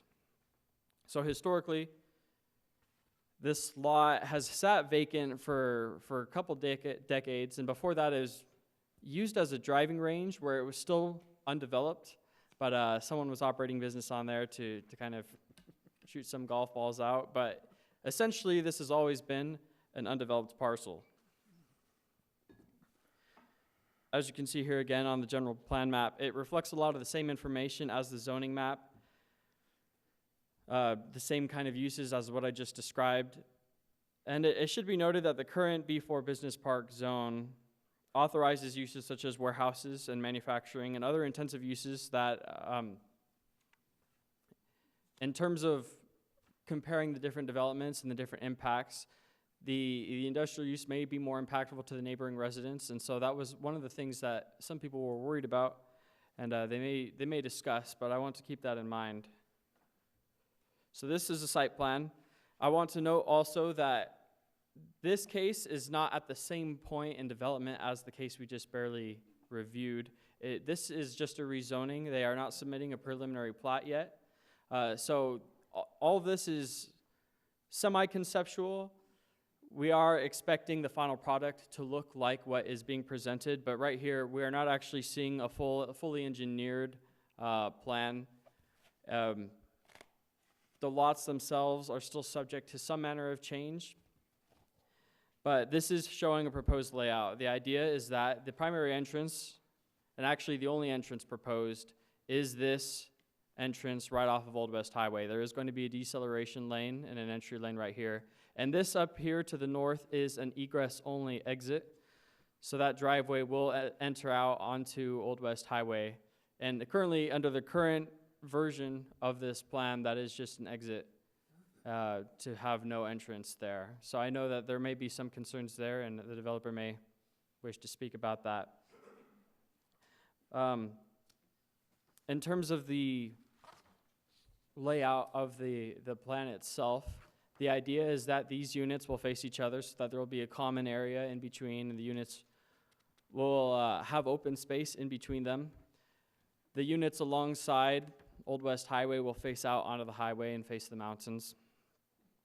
And one of the common concerns, because these are 2-story and 3-story townhomes, as kind of presented here, that is what the developer is proposing. So the idea, going back to the site plan and showing it right here, is that these kind of cells of 3 or 4 units, the center, either 1 or 2 unit, will be the 3-story unit, and that is what's being proposed. And after a lot of neighborhood comment and concern, staff has proposed a condition that would limit all of the kind of boundary units on the west and south ends to be limited to only 2-story, which would kind of change the elevations from what was proposed. I do know that the developer would like to talk about that today, but in regards for the height concerns and different issues concerning that, that is one of the staff conditions proposed in the staff report. Regarding the plan development deviations, I do want to express that within the current zoning code, as Commissioner Gage was talking about, these kinds of projects require a lot of deviations from what the standards are. And as our Administrator Kirch was talking about, and Commissioner Cantwell, these things don't exactly consider townhome type developments. It's like the idea is that each of these parcels, or that it would be eventually subdivided and platted so that each townhome is owned privately. And in order to do that, it kind of requires to have the attached, the units would be attached to each other, which requires the 0-foot setbacks. And in terms of addressing the code for that, we do plan on making proper revisions as time comes. The plan development process has been used for case-by-case basis, just since, as has been discussed, we haven't had a whole lot of townhomes in the city of Apache Junction. And in order to kind of have this process of allowances, as well as demanding higher quality and higher expectations of the developer, we have processed these on a primarily case-by-case basis. Whether that needs to change or not is something that is at the direction of the Commission and Council, but we kept that in mind. But as for why this is the way it is and why so many deviations are expected, that has currently been the case-by-case process as we've done these sorts of projects with townhomes, just because, again, the current multifamily standards are all kind of predispositioned to apartments or to maybe duplexes or quadplexes. However, they are not, the consideration for townhomes is currently not there. And so that is why there are so many allowances and deviations, but also why we recommend that kind of approval with these things in mind. So in regards to that, the developer is asking for a smaller lot area from the base RM1 standard. The idea is that they will make up some of that in height. The lot width will be much narrower at 20 feet because it will be just each townhome itself will be 20 feet wide, and then the lot itself will be comprised entirely of that. That is where the lot coverage comes from. The setbacks are, as I explained, the idea is that each townhome will comprise the entirety of the lot. One of the deviations is not necessarily a deviation. We just do not have a lot depth specified, but they requested that we have in the PD, in the ordinance itself, a 50-foot lot depth established. Of note, because we've talked so much about height, as with the case before, it is important to note that the current height for the B4 zone that this parcel is currently under is also 35 feet. And they are not asking for a deviation from the height. So while there may be some concerns regarding height, all the way across the board, 35 feet is the current standard and the projected standard. In terms of fire concerns with those setbacks, one of the addressed issues, one of the conditions brought up by the fire department is that they will have firewalls or sprinkler systems installed. And so even though they were not at that point in the development, that is one of the conditions that staff has established, keeping those things in mind. And again, these are the elevations. It shows kind of the three unit block, and this one is a closer image with a 4-unit block. So a neighborhood meeting was held on February 20th, 2020 with 7 neighbors in attendance. Several of those neighbors are here today. And we have received and recorded a lot of those comments. I provided some of the letters that were provided. Neighborhood comments primarily oppose the project due to concerns regarding height and density, and a lot of the concerns that were mentioned previously with the last case. Things of what are the traffic impacts, what are the noise impacts, and regards concerning that, which are fairly standard for these, and which we understand and have taken into consideration. So as this proposal is a planned development granting these deviations, staff recommends that any approval of PZ 120 be subject to the conditions found in the staff report in order to ensure that the project meets the needs of the community as well as addresses the concerns of the council and the commission. If you have any questions, please feel free to ask. We do have another presentation by the developer or a representative thereof. Does the commission have any questions of Nick at this point? Yes, Commissioner Cantwell. Let's go back to the setbacks. Yes. Okay. Important thing with townhomes is you're dealing with the lot and you're dealing with the building. Right. So in this case, what you're defining as the lot, which will be owned by the resident, has nothing in front or back, like the previous one had a patio in the front, so there's going to be open space. In this case, you're going to be dealing with, they will own the property directly underneath the building. Everything else will be common land as part of the HOA. Correct? That is what the developer has proposed, as you can kind of see on the site plan itself. And that is something to note regarding the differences between these types of projects and why we have kind of asked for a lot with these conditions. Based on the site plan, it is entirely just, that building will take up that entire rectangle. And the common area in between will just be HOA maintained and owned. And there is no patios proposed at this time. Understood, but, you know, yes. as we start getting into this, you know, and as you start taking a look at how you're going to do townhomes, Yes. you're going to be taking a look at 2 sets. You have a setback here between the buildings. Yes. Which is really the setback that you want. We just have to figure out how to put that in the code. Right, right. So, Those are all important considerations.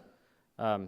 And that's, Right. you know, if you're used to single family, this gets to be very confusing. If you're, you know, so townhomes are a little bit different. Right, and some of these conversations, when a revised code is proposed sometime in the future, it will be reviewed by the commission. A lot of these considerations do have to be made. The former case did have different sets of setbacks, such as the distance between these front units and the road, and I think a lot of those I think codifying that kind of setback is important as well. In this case, because the code itself did not kind of specify those differences, the variations themselves and the deviation table does not articulate that either. But I do believe that, Commissioner Cantwell, you are right, that the eventual code should consider these Yeah, things. and when we're looking at it, we're looking at those setbacks. We just have to recognize that Right. the lots are the building and the setbacks are common area. Right. I have a question. Yeah, Commissioner Barker. I don't have a page number on this, but there is a preliminary landscape plan. Yes, would you like me to pull that up? Yeah, I'm just curious, what are the dark lines between each unit of 4? Are those open spaces? Are they, there, it's way down. Yeah, I know where it is. Okay, good.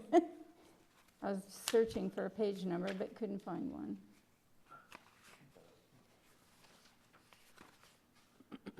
It's a pretty big Yeah, that, PDF, but yeah, what are those dark lines? so I believe those are walkways. Gotcha, okay, so each unit of 4 will be separated from the next unit by a walkway. Right, and the developer has some conceptual plans for what those walkways might look like. If you'd like further information, all of these things are preliminary at this time, but they should be able to provide you with what they expect to develop. Okay, that was just a curiosity, Yeah, thank you, no, that's a Nick. fair question, of course. Nick? Yes. I have a question. Guess this relates to the building height. So if I'm correct, then the code allows for 35 feet of height. Now, my understanding is that would typically probably be a 2-story building. We are going to plan to put in some cases, a 3-story building, jam it into 35 feet. What are we gonna have, like 6-foot-high ceilings? Bump your head against it. Let's I mean, it's just a little, that just seems like you're gonna be. Right. Still, you're still.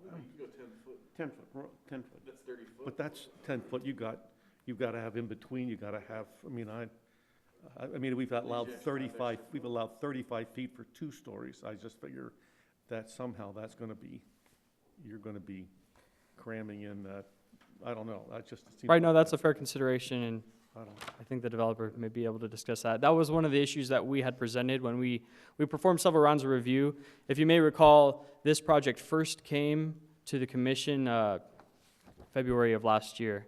And due to some of these questions and concerns, it did get continued to a later date. And then just because of the COVID pandemic, different hardships and concerns kind of prolonged it even further until it was postponed kind of indefinitely until we rescheduled it just about a month ago until this date.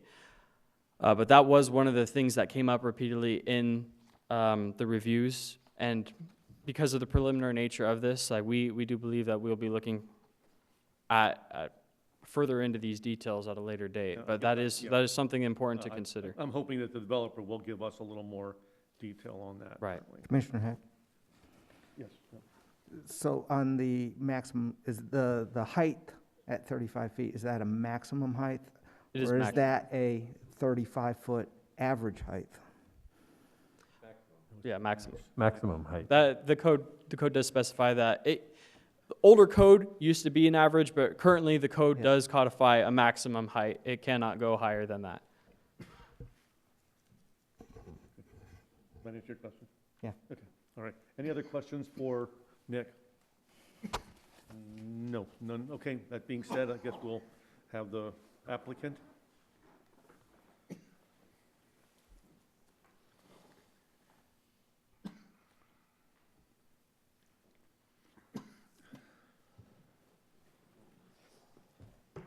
Thank you, Mr. Chairman, members of the commission. My name is Greg Loper. My address is 575 West Mojave in Buckeye. It's quicker to go through Globe and Tucson to get home than it is straight through the valley. It's my attempt at humor. Pleased to be with you this evening. It's been a long time coming. With me tonight is Frank Delarmy. He'll be the developer of the project. For those of you that have been in the Apache Junction area, probably recognize the name or face. Done a number of projects in the East Valley.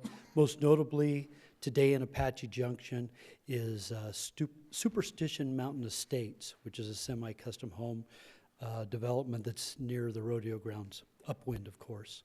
And also with us tonight is the CFO, Amy Gabaldon.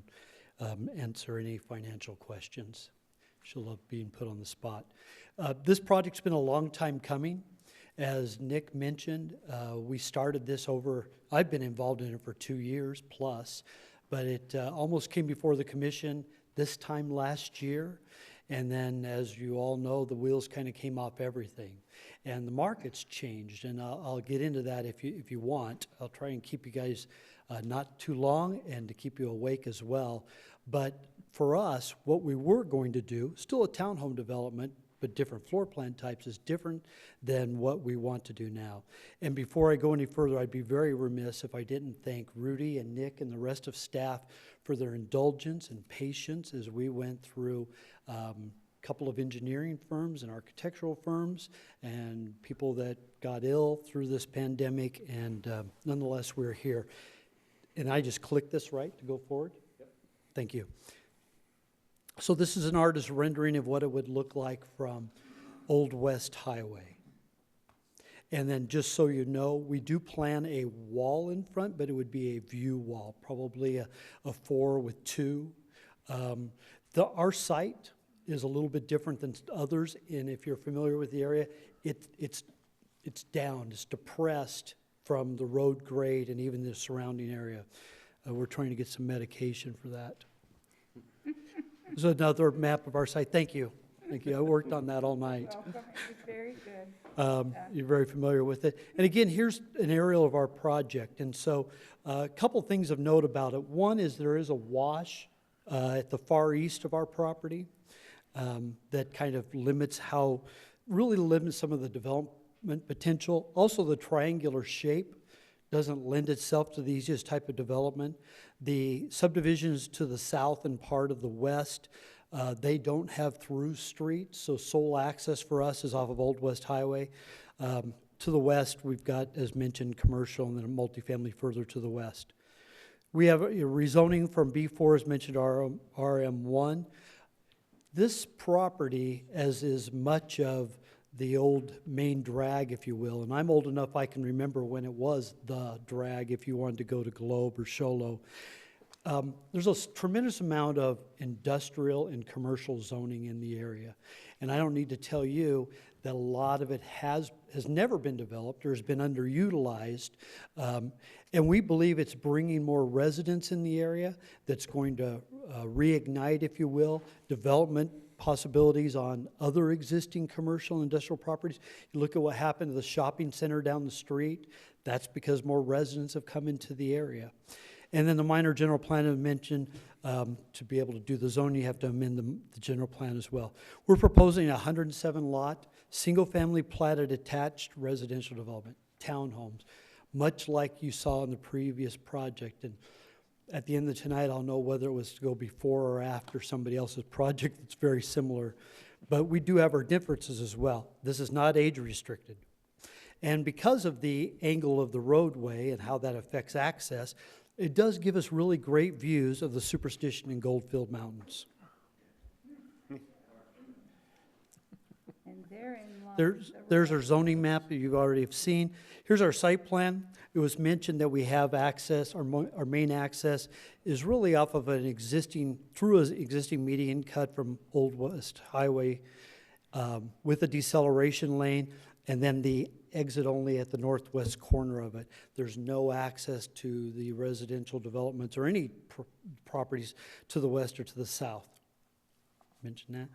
The 2-story and the 3-story. So let me talk about the height that we're requesting, the 35 feet. Our design is not a completely flat roof, but it has a very low pitch to it. So we can do 9-foot ceilings in all 3 stories with a 1 to 2 foot utility chase between them and be just fine. It's not designed, it's not extremely low. It's actually a very spacious design. And again, the 2-story units are on the end cap of the 4-pack and the 3-pack, and the 3-story unit or 2 units with the 4-pack are the middle ones. This is kind of the first floor plan that shows how it works with the garage. Every unit has a garage. Even though they're built in blocks, there's still a little bit of variation in the floor plate in the front of the building, so it adds a little bit of visual interest. Going back to the development standards, I think that it was summed up extremely well in the last one, so I don't want to screw that up, about how the current ordinance doesn't work for this. And I know that's been a frustration for Rudy and for Nick, trying to figure out how to make these things go through. I don't want to gloss over this. I'll come back to it if there's any specific questions. Some of the features, again, Nick mentioned that we don't have a pre-plat yet. We wanted to see what was going to be happening with the zoning. So we'll be coming back with a preliminary plat. I believe that goes to the commission for review, and then a final plat as well. Some of the features that staff wanted us to add to this, I don't know if it goes to the plan development, the giveaways versus the takeaways, but architectural foresight elevations, architecturally distinct front doors and garage doors, recessed windows is an option, and again, the 9-foot first floor ceilings. 8 or 9 we're saying for upper floors, but we can make in the 35 a 9-foot ceiling. And then entry lighting. This is a street frontage view of what it would look like from Old West Highway. The architect decided to zoom it back to give it a big wow. It really kind of made it more difficult to try and get the details on it. But as I mentioned earlier, there will be a view fence along Old West Highway. The site is lower than the surrounding roadway. There'll be landscaping. Those homes along Old West Highway will face out. It'll have a good curb appeal from the roadway. Talk real quickly about the housing market changes. I don't need to tell this to a lot of people, but prior to the pandemic, it was all about starting a family. We heard about the millennials coming in late into the market and things like that. Since the pandemic and what it looks like for the foreseeable future is that the commute is no longer an issue. So whereas before people wanted to be close to work, now it doesn't matter where you are. As long as you have good internet speed and good Wi-Fi, you can be anywhere on the planet and do your job. Also, people are looking at delaying and starting their family. There's a little side note here. You probably have heard of COVIDians, which is a little baby bump that they're anticipating, and it's happening some places around. There's also a reduced need for 2 cars per household. If you can work from home, hey, maybe we don't need that second car payment. We could just have 1 car for the person who does have to drive or for activities. And then with ride sharing, and I didn't add this, but ride sharing is a huge component, especially for younger people. I have boys that they use it a lot more than I'm just glad they're not driving themselves, so I should say that. Also, one of the things pandemic taught us is that it's great to know your neighbor. And in a larger detached single-family home subdivision, that opportunity for interaction, masks or not, isn't as available as it is in a townhome type development. There is an HOA. It's going to maintain the common areas. It maintains the exterior of the buildings, and the HOA, by virtue of a townhome community, those who have lived in it, you wind up knowing the people that are involved in it day to day. Also online shopping. They're smaller and easier to maintain, and they can live where they want to live instead of where they have to stay, again, due to employment. Preliminary landscape plan, I'm glad Nick mentioned that. The scale of the drawing and then reduced make those look dark, like dark ways. But if you look, there's a little curvature to them that's meant to denote kind of either turf or landscaping or a walkway or something going on between the buildings. We spent our money on the rendering and probably should have on the landscape plan so you could better get the detail for it. Plant materials, some of the community features. One of the things I wanted to talk about, we are in complete agreement with all the conditions of approval in the staff report except for the one with the 3-story units. And as Nick mentioned, they are the ones that are along the perimeter. Here I've circled them in blue to kind of show where they are. And I wanted to talk about the circumstances for each one. So the first grouping is 1 through 4, 35 through 38, and 55 through 58. And if you look where those are located, they're actually more adjacent to vacant, or not vacant, but it's not being utilized, commercial than they are to the residences to the south. And we recognize that the views are to the northeast, but we believe that not all the lots bear consideration for reduction. Clearly, we'll turn it over to the wishes of the commission, but wanted to point that out. The second group of lots, obviously much closer to the homes, but there are setbacks. One of the things that we found is that all of the homes to the south and the west have a 30-foot rear setback, with the exception of this home right here, which has a 20-foot rear setback. I don't know the age of the home, if they were built under an old code or existing one, but there's a 20 to 30-foot setback. Then there's a setback, much of it, or some of it landscaped or streets, to the units within it. This particular corner area, that's our major retention area. If you're out there today, you'll see that it's where water naturally goes, and we keep that. Moving eastward, these homes, admittedly, closer to the homes, 30-foot rear setback on the homes, and then there's a landscape setback, and then the homes themselves. And that applies for the first block of 93 to 104. These three on the end, again, they're adjacent to open space, really, because the wash is here. And our property line goes to the corner of it. There's really no development potential in that area, so we like a consideration of 3-story homes. And in this one, because it's a 3-pack, it's one home. But it does add variation to the subdivision, so not everything is just a rectangular block. There's some visual interest because of the increased height in it. There's a home. And with that, I'll entertain any questions. All right. Commissioners, any questions for our applicant? Mr. Chair? Yes, Commissioner Barker. Yes, sir. Have you done a view shed so that you can show from the top of your 3-story how far the view becomes obstructed and when it ceases? Because you say in your write-up that you were touting the fact that this would be marvelous views of the mountains, but the folks behind you are going to lose their views unless that view shed can show that they will not. Mr. Chairman, Commissioner Barker, we did not, much like the last presentation, the distance and angle of the superstitions, even with the setbacks, even a 2-story home is going to mar views from some of the homes. And there are a number of homes here, so we didn't do it for each of them. We recognize that the landscaping that's going to be between our development and theirs, when that reaches maturity, it certainly will soften the blow, but that will itself, in some of the vegetation today. It will obstruct the view as it grows. Right. And certainly some of even the vegetation just outside that's on the site today does that.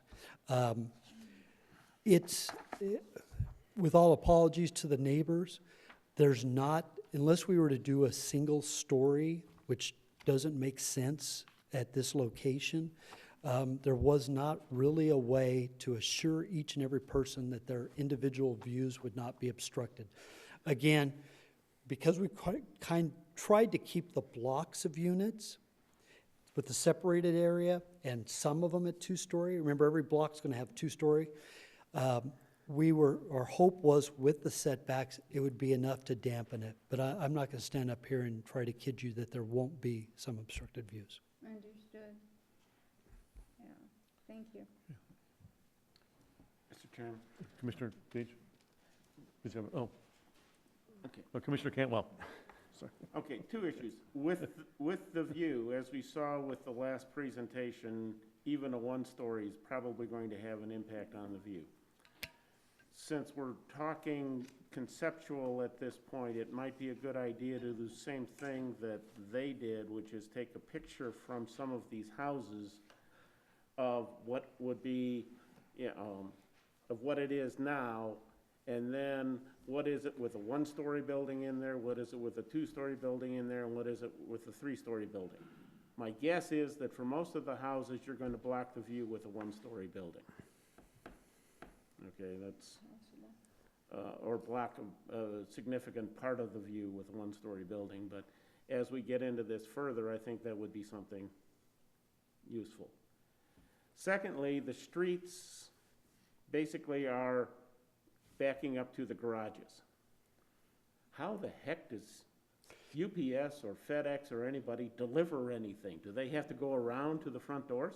And they're not here to acknowledge or deny what I'm about to say, but we have wider streets. We have more of a city standard street I understand. than a typical townhome development would have. So there's ability to pull curbside for a second to drop off something in the case of UPS or FedEx. This has been reviewed by the fire department or the fire district, and we modified some of the turning radii, if I remember correctly, to meet their turning radius requirements. So we believe it'll work. Well, no, it's more that if you're going to deliver something, you're delivering it to the front door. So they're gonna have to park in back, go around the house, and then deliver to the front door. That may So be the there will be case. sidewalks and so on between the buildings? There will be, and then also I wanted to note, as an offshoot of the last case, and I tried to do a rough count, we have about 55, give or take, parking spaces scattered throughout. Right. Also, with the garages opening up onto the streets, I'm assuming that there will be no parking on the streets, Correct, because there just won't be any room for it. right. And that's why we tried to add extra, at least a half, I believe it comes out to about half space per unit, guest parking. And with the exit on the west end of the property, which is egress only, how are you going to keep that egress only? Because if it goes all the way up Old West Highway, somebody's going to try to go in. You can't, as I've known from doing this a long time, you can't regulate stupidity. You're just people doing what they want to do. We haven't got that far with traffic, but I imagine it's something like curbing, pork chop, something like that. Certainly signage that would Well, at least, right. Curving onto the road would be very necessary so that they can't, as we used to say in the old days of programming, you always tried to make your systems idiot-proof, and we kept realizing we keep making better idiots. So you just have to make it idiot-tolerant. It reminds me of a Jeff Foxworthy joke that I wouldn't give justice to, so I won't try, but you're right. Put a gate there. And this is not gated? No, no. Okay. If it were gated, that would stop folks from coming in. Yeah. If it were an egress only. That may be a discussion point. Certainly, as we come forward with the preliminary plat, final plat improvement plans, I think that could be a discussion item with the city, whether they believe that's needed or not. They may want that. They may say the pork chop signage, all the other combinations of stuff may be sufficient. But just the gate on the exit. Yeah, you certainly could do that. All right, Commissioner Gage? Is there a proposed deceleration lane off the Old West Highway? There is, yes. Okay, I thought I saw that. And then also your retention basin at the southwest corner, what happens when that gets filled and starts to overflow? Where's it gonna go? Frank and I were talking that we made a mistake in not having the engineer come here. There's an existing condition today where it pools in that area. I know one of the discussion points internally with staff was how do we account for that? I imagine, this is me as a non-engineer, that there's a bleed off somewhere towards the east, towards that existing wash, and it, when it's a greater than the 100-year event. Okay. I have a question, perhaps maybe more for Larry and or Rudy. This is one of these cases where we are again looking to take land that is zoned for light business park, light industrial, and turn it into residential. I know from commission meetings last year, it sounds like that's forever ago, it wasn't, but last year, that we were desperately trying to maintain or hold on to certain, you know, zone land that would allow for light industrial. And I feel like now we're giving it all away. Has there been discussion with our economic development department about, hey, this is probably, I mean, to me, I always thought Old West Highway along that section, at least along the highway, was commercial. Behind it could be residential, but I always thought right along that stretch of Old West Highway, it was going to be more or less, not completely, but more or less commercial. Is there a sense that this is just not this is not conducive to light industrial any longer? Well, I don't know that we got any negative comments from economic development, did we, Rudy or Nick? No? No. So again, the whole north side, I think that was shown on the slide, is essentially all commercial. Only, and some, not too much depth to that. And I believe years ago, the city looked at all its commercially zoned property. It was well over 300 million square feet of land zoned commercial. So like the previous case, that the city always held out hope, because we don't have property tax here, that the southeast corner of Superstition Ironwood would be something that would produce sales tax. That didn't happen. The city's probably overzoned for commercial. Industrial, we don't have as much industrial or light industrial as we do commercial, although the city did approve. I think it's more of a business park. This is, you know, the size of the land area is not like you would develop a business park, although we have seen one kitty corner to this on 12th Avenue in Tomahawk. We have a proposal that came through a year or so ago. They haven't advanced it. They've been talking about a preliminary plat for a long time and nothing's happening. That was, again, I think that was 7 acres, I believe. So these smaller sites, how much was that? 7.5 acres. So those smaller sites are difficult to develop, and they end up being more like multi-tenant type buildings that have kind of a combination of, as opposed to one user. So even to the east along this area that is, I think that's B4 PD over there, where the mini storage is and where Beam and Pump and all that is.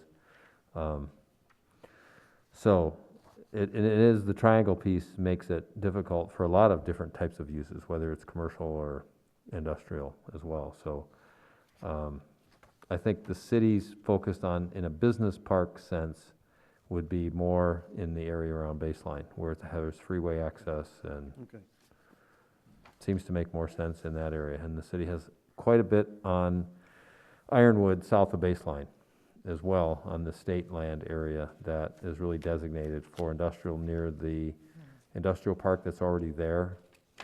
So I think that's where it is more, not that there's not a need for light industrial and things like that for contractors' offices, and there is a demand for that, but I think where the city is trying to hopefully develop a larger type business park would be south of Baseline. Can I add one more thing to that? Yeah, in my experience with it, this is a property that probably is better off in some form of residential development rather than light industrial, because depending on what kind of light industrial you get into, you know, you get into something that's 24 hours a day, which could easily happen. You're too close to residential for something like that. So the surrounding area is probably better with the townhome development than they would be with light industrial, if it's of a manufacturing type. We have some control over that too, but, Yeah. okay. I guess the only other question, just confirming, at this point in time, the only thing we are looking at is the rezoning of the parcel. We are not looking at the actual development of that. We're not looking at anything else but just the rezoning. Correct, and there's lots of conditions because this is not as fully developed as the project you just Correct, saw. there's a So lot, since yeah. we don't have all the amenity package and all that, this thing is heavily conditioned. Got it. But it is a rezoning with a conceptual plan. So when the plat if commission and council approve the rezoning with the development plan, when they come back in with their plat, it needs to look a heck of a lot like the conceptual plan. Right. Not a completely different But project. we don't have to hammer away at that right now. We're just simply saying, okay, we're willing to make this rezone it to residential. Right, okay. Yeah, is this the right zoning for this property? That's really the question. Okay. Other questions from the? Yes, Commissioner. Commissioner Cross. Am I right in looking at the general plan, looking at B4 properties? We don't have very many of them currently in the general plan. That light blue. That's correct. Yeah. And so we're looking to give up a potential site for like a nice small medical plaza where the buildings could be up front along the road and parking would be in the rear. It seems like, and that type of business generates taxes for the city, where this property would not generate, if it's rezoned, any taxes per se, other than people shopping, of course. But that's one of my first concerns. Has there been a hydrology and floodplain report generated for this? There has. It's not in a floodplain or floodway, but again, there are drainage concerns. And as you noted about the southwest corner being your retention, is it possible to create a kind of a landscaped runoff area over towards the east so that it would drain off into Weeks Wash versus going into the neighborhoods or knocking down walls? We've had some major flooding in the last, 4 or 5 years. We've had some really big events. And I could see that being a huge issue. Or if that water just sits there, does it sit there for weeks on end? Who's going to be responsible for the mosquito boom? I'm making a note, and I believe, and Rudy or Nick or whoever correct me, but the preliminary plat would come back to the commission and then refine drainage at that point. And we envision that we'll be submitting that probably in a couple months, if we get council approval. And certainly, it'd probably be me or it might be the engineer doing the presentation, but I'd imagine we'll make sure we address that for the bleed off. Another concern I have is also, we talked a little bit about package deliveries. You emphasize that a lot of these homes will be where people stay and work, per se. But at the same time, we are moving into an industry, into a society where a lot of our goods and services are delivered to our front door. If there's no secure spot to set a package, it just sets, I do see that of not having a little front stoop at each door, or is there kind of like a little front stoop that designates a place to leave a package?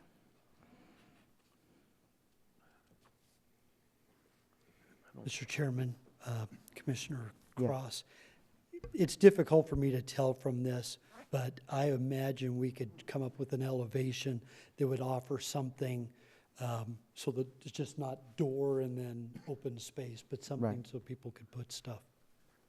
That seems to me. There was one of the comments from, I believe, Nick, was that we provide for recessed doors. And that I believe was part of the genesis for that possibly, but certainly we can make sure that we provide some kind of stoop or something. Okay, any other questions, or you? I'm good now. Okay, any other questions from the commission? Okay. Thank you. Thank you, Greg. Okay, again, this is a public hearing, so members of the public have the opportunity to speak on this matter.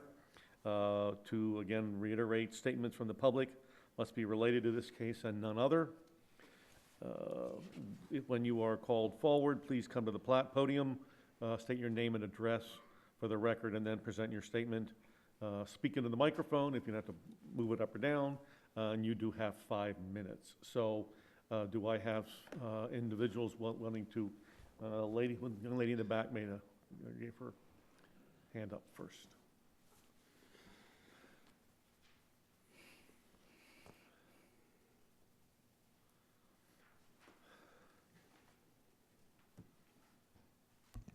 Good evening. My name is Lisa D. Hart. I live at 1024 East Estevan Avenue. And can we bring up one of the slides, like of a satellite view? We do. Okay, I live right here, if you can see where the cursor is. And so I have concerns about, for one, the drainage like we were talking about, because this area right here is where the water would like to sit. And so I have concerns about what happens when there's a whole bunch of water, when there's a flood or something.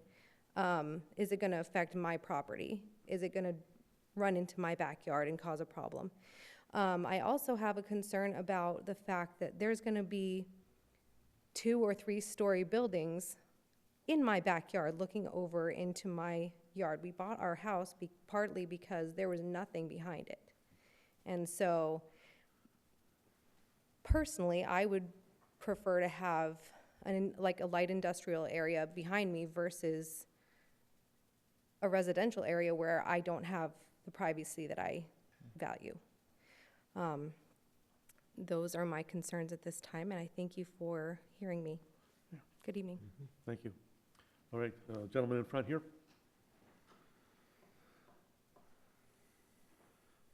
My name is Bill Munson, 907 East Desert Avenue. I had a pretty good speech, but you pretty well covered everything. I only have a couple things. I really don't know why developers got to pile people together like rats. Personally, I think a lot of your violence in the world is because we're all packed in. And he's talking about a common area. Well, you sit down in the common area, boy, this is nice. And 17 other people are going to come sit right beside you. You got noise like you're in a restaurant. 9-foot ceilings, for heaven's sake. 8 foot's been the norm all of my lifetime. What do you need another foot for? I'm 6'3". I can do pretty good on an 8-foot ceiling. And then 2 cars. What are you going to do when the kid grows up? Don't tell me they're going to sell the other car. Even people that work at home eventually got to go to work. So they've got to have 2 cars. Kid gets to be 16. Well, Ethel, I guess we got to sell the place because we can't park another car. And then Apache Trail's a zoo from Meridian to Idaho. I don't know how you're going to get traffic through there. Of course, in our case, I guess I can't complain. They'll go down to Ironwood, and they'll be stuck at the Southern and Tomahawk, where there's a 4-way stop. But they'll have to do something about that. 2-lane. That's all I got. Thank you for your time. I appreciate it. Thank you. Thank you. Okay, I think the gentleman here.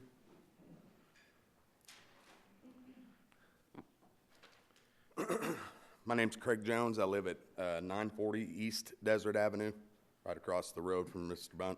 Munson here. If you don't care, that's me right there on the corner, which I feel is a pretty significant spot compared to all this other stuff. I only got 5 minutes. I'm speaking on behalf of 4 or 5 other people. We decided it would be better for one person to speak because we all have the same situation. The privacy, the lady mentioned about the privacy. You know, we're entitled to a 6-foot privacy fence, yet we're entitled to 30-foot that obviously has upper windows. I have young kids. I have teenage kids. We have a pool. You know, I have a daughter. As a father, I'm pretty, concerned about who's got the ability to look over my mandated 6-foot privacy fence. I can't go 30 feet. The water that she talked about, the runoff, when I first moved there, we went and looked at our house in a rainstorm, and all the water from the back was coming underneath my gate. This is the access gate to my property right here. One thing that wasn't mentioned is this is an easement. This isn't an entrance or exit only.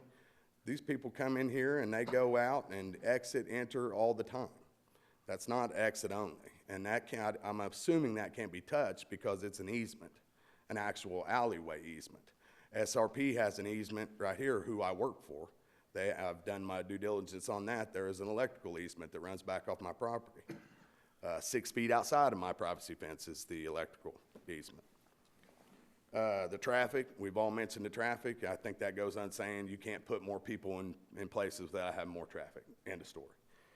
The view, everybody says we're not protected or it's not a, Well, I'm gonna tell you what, there's not a single person that's bought these homes right here that you can see. And I noticed in this picture, we don't get to see all these other ones. We just concentrate on here. But there's not a place here that hasn't bought a home because of that view. You know, there was multiple people that I dealt with in purchasing my home that said, you know, this place is worth more money. Now, they're professionals. This place is worth more money because of this view. So I have to assume if I don't have my view, my place is worth less money. Stormwater, we talked about that, you know, a little bit. I had to rake dirt, or, you know, deter dirt away from my property to keep it out on this because it used to come right through my gate. And that's the first thing I did. We still had moving boxes. School system, I don't think anybody's mentioned school system. I don't know where we stand on available spots in schools. School's kind of a thing of the past, possibly with the COVID. But someday, I'm hoping that we go back to normal scenario. I think building properties based on COVID being here for the rest of our life is a ridiculous situation. Nobody wants that. It may happen, but that's not what we want. So why would we build things based on COVID being here forever? I don't know if there's enough room in schools. I don't know if we, you know, the teacher situation online. Let's just say that each one of these properties had a kid in school. That's an assumption, but for an argument, I don't know if we have that kind of equipment. I don't know if that's, I don't know what's the school district think about these places. You know, do they have a say or an opinion? And do we get access to that? I don't know. Single story is the only way we keep our view. We asked last year, I don't know if it's the same people or not, but they were going to bring poles indicating single, 2, and 3-story levels. That way we could sit at our properties and see how we were obstructed by those individual heights. We never saw nothing. And I'm kind of rusty here. You know what, we talked about making special, the 30% met, 65 not. I'd like a couple more minutes. Can I have that exception? Means we're making exceptions for all these buildings. I'm speaking for multiple people. I'd like maybe 2 or 3 more minutes. Fair enough? Because I'm done now. I'm 56 into it, so. Okay, access gate. I access to the back to an easement. I need to know that I still have that property. I bought this property with that access. You know, I don't know what the rules are there, but it seems pretty ridiculous to take away people's stuff that they bought their home with this. Parking lights, I don't know if there's parking, you know, but I don't want my property lit up like Walmart. You know, now I understand we talked about light commercial, but we also talked about light commercial being in that front. The farther you get away from us, that view and all these problems get farther away as well. So these are right outside our gates, you know. There was one other thing I just wanted to touch real quick. The increase of crime, that goes without saying. You can't, if you get good people, you get bad people. They have no control over that. We have no control over that. That's a given. Who will be holding, you know, when I understand this is, well, you know what? I'll leave it at that. I can't say it all. Tonight we're discussing whether or not we're rezoning, and I would love to stop this in the tracks. I don't want to have to come back here in 2 weeks, tell you, or 2 months, a year, whatever, tell you the same thing when we just stop it tonight. So thank you for your time. Thank you. Is there anyone else who wishes to make a statement? All right, gentleman in the back.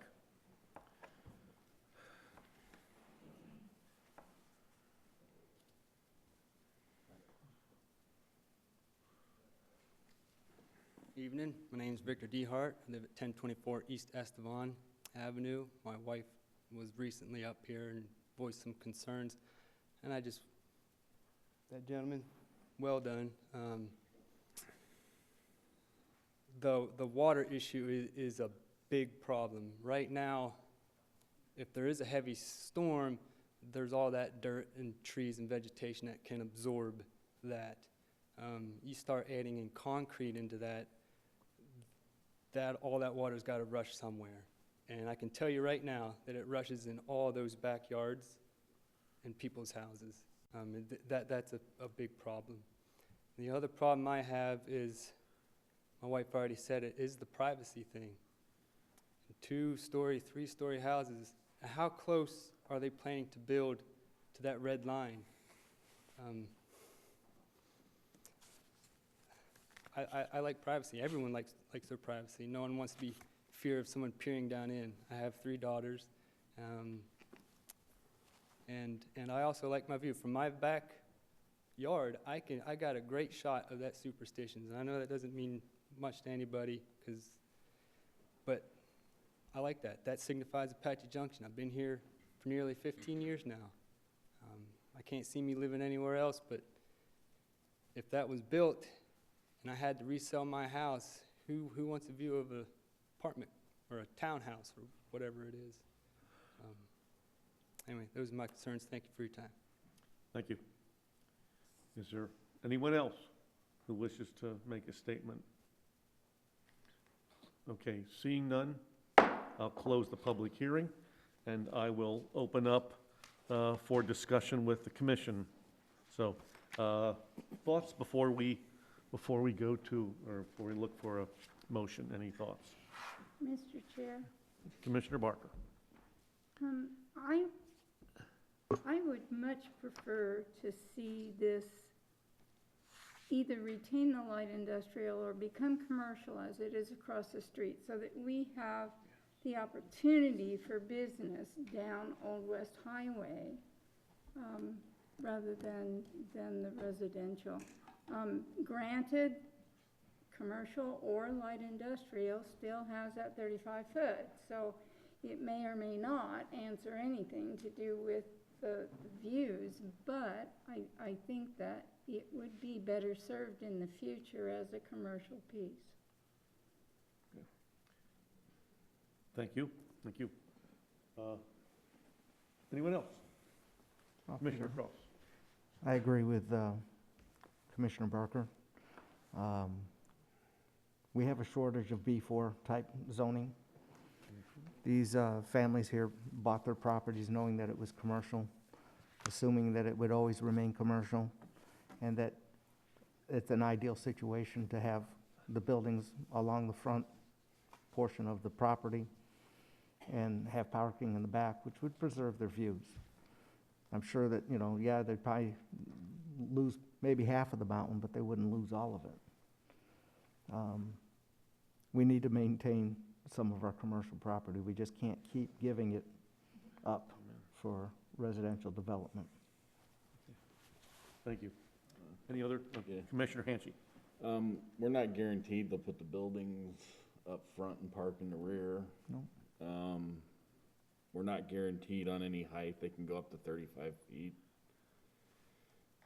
If they build here, they're gonna have to address the water.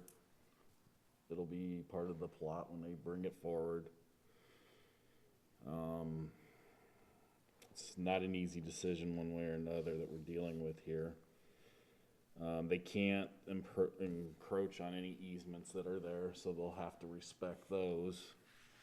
So we'll have to look at that when they're presented to us and make sure that they do not encroach on any easements, which I'm sure the city staff will make sure that they don't as well.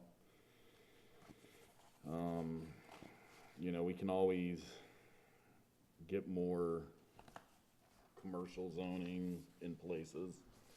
There's not a shortage of that. We've rezoned to commercial before. We can rezone to B4 as well. We have plenty of vacant land along the Old West Highway right now. I, for one, we got somebody who wants to develop some vacant land. Let's get some land in use. This city needs to develop areas. Vacant land does not do this city any good. That's my 2 cents. Okay. Any other commissioners? Commissioner Begman. Where do you propose we're gonna find more land to convert into industrial zones?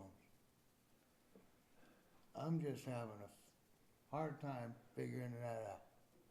We already have a shortage of it. We have people buying property because it's residential. And you're gonna tell me and everybody else out here that we're just gonna go find some more? I agree, south of Baseline is a good area for industrial. But we have light industrial jobs that are being sought in Mesa and Tempe and Chandler that can be out here, and we're not allowing people to do it because we don't have the property. And you take another property away from them, I just don't see the sense of this. Okay, right. Thank you.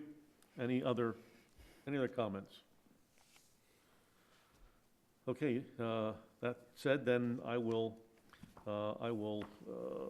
look for a motion. Chairman? Yes. I move that the Planning and Zoning Commission recommend to the Apache Junction City Council to approve the plan development rezoning case PZ 1-20, a request by the Apache Junction, let's see, 772 LLC, owner represented by Craig Lopez, applicant for a 107 lot residential subdivision tentatively to be named Old West Highway Village on the south side of Old West Highway, east of Royal Palm Road and west of Tomahawk Road, from B4 Business Park to RM1 PD High Density Multifamily Detached Residential by Plan Development, a minor general plan amendment from Light Industry Business Park to High Density Residential, subject to the following conditions, and there are 19 of them. Okay, I have a motion. Do I have a second? I'll second. Okay, we have a second. Roll call. Rudy? Commissioner Cantwell, Yes. Vice Chair Hanchey, Yes. Chairman Heck, No. Commissioner Cross, No. Commissioner Gage, Yes. Commissioner Begeman, No. Commissioner Barker, Thank you, guys. Hey, you're welcome. I'm gonna have to vote no. If it's any consolation, Robin, I would have voted no anyway. That's 4 against, 3 in favor. This will move on to council with a recommendation of denial. Okay, all right. Thank you, everyone. At this point, then, we move on to old business. Any old business? No, sir. Larry? New business? No other new business listed, no. Okay. Information and reports. I guess I just would like to take a moment to extend a very warm welcome to Commissioner Barker. We are delighted to have her on board with us, and we are appreciative of her service to this community. So, thank you, thank you. And Welcome you in with an easy night. Yeah. Director's report? Well, just that our new commission member does have an iPad, and as a former council member has, I think it's called iLegislate, I think it is. I have Granicus. Granicus, it's the same thing. I guess that's the name. So if you have an iPad, I know this packet was pretty big, was hard to email and download and all that. So if you have an iPad, we can get you set up. I think the city itself might explore whether we want, all council members have this iPad, so they have the ability to kind of see the reports maybe more easily for you. So if you have an iPad, we could work with IT department, and maybe it's up to you if you want to download. I think it's kind of an app type thing, but that might help you, some of you, if you have an iPad, look at the staff report. So that's all I have. It is available only on the iPad then? I believe so, yes. Okay. I believe so, yeah. Okay, That's all I have. thank you. All right, selection of meeting dates, times, location, and purpose. Do I have a motion? Mr. Chair, I move that the Planning and Zoning Commission hold a regular meeting on January 26, 2021 at 7 p.m. in the City Council chambers located at 300 East Superstition Boulevard. Very good, thank you. I have a motion. Do I have a second? Second. I have a second by Commissioner Cantwell. Commissioner Barker, Yes. Commissioner Begeman, Yes. Commissioner Cantwell, Yes. Commissioner Hanchey, Yes. Chairman Heck, Yes. Commissioner Cross, Yes. Commissioner Gage. Yes. So moved, Mr. Chairman. All right. Meeting adjourned. Thank you.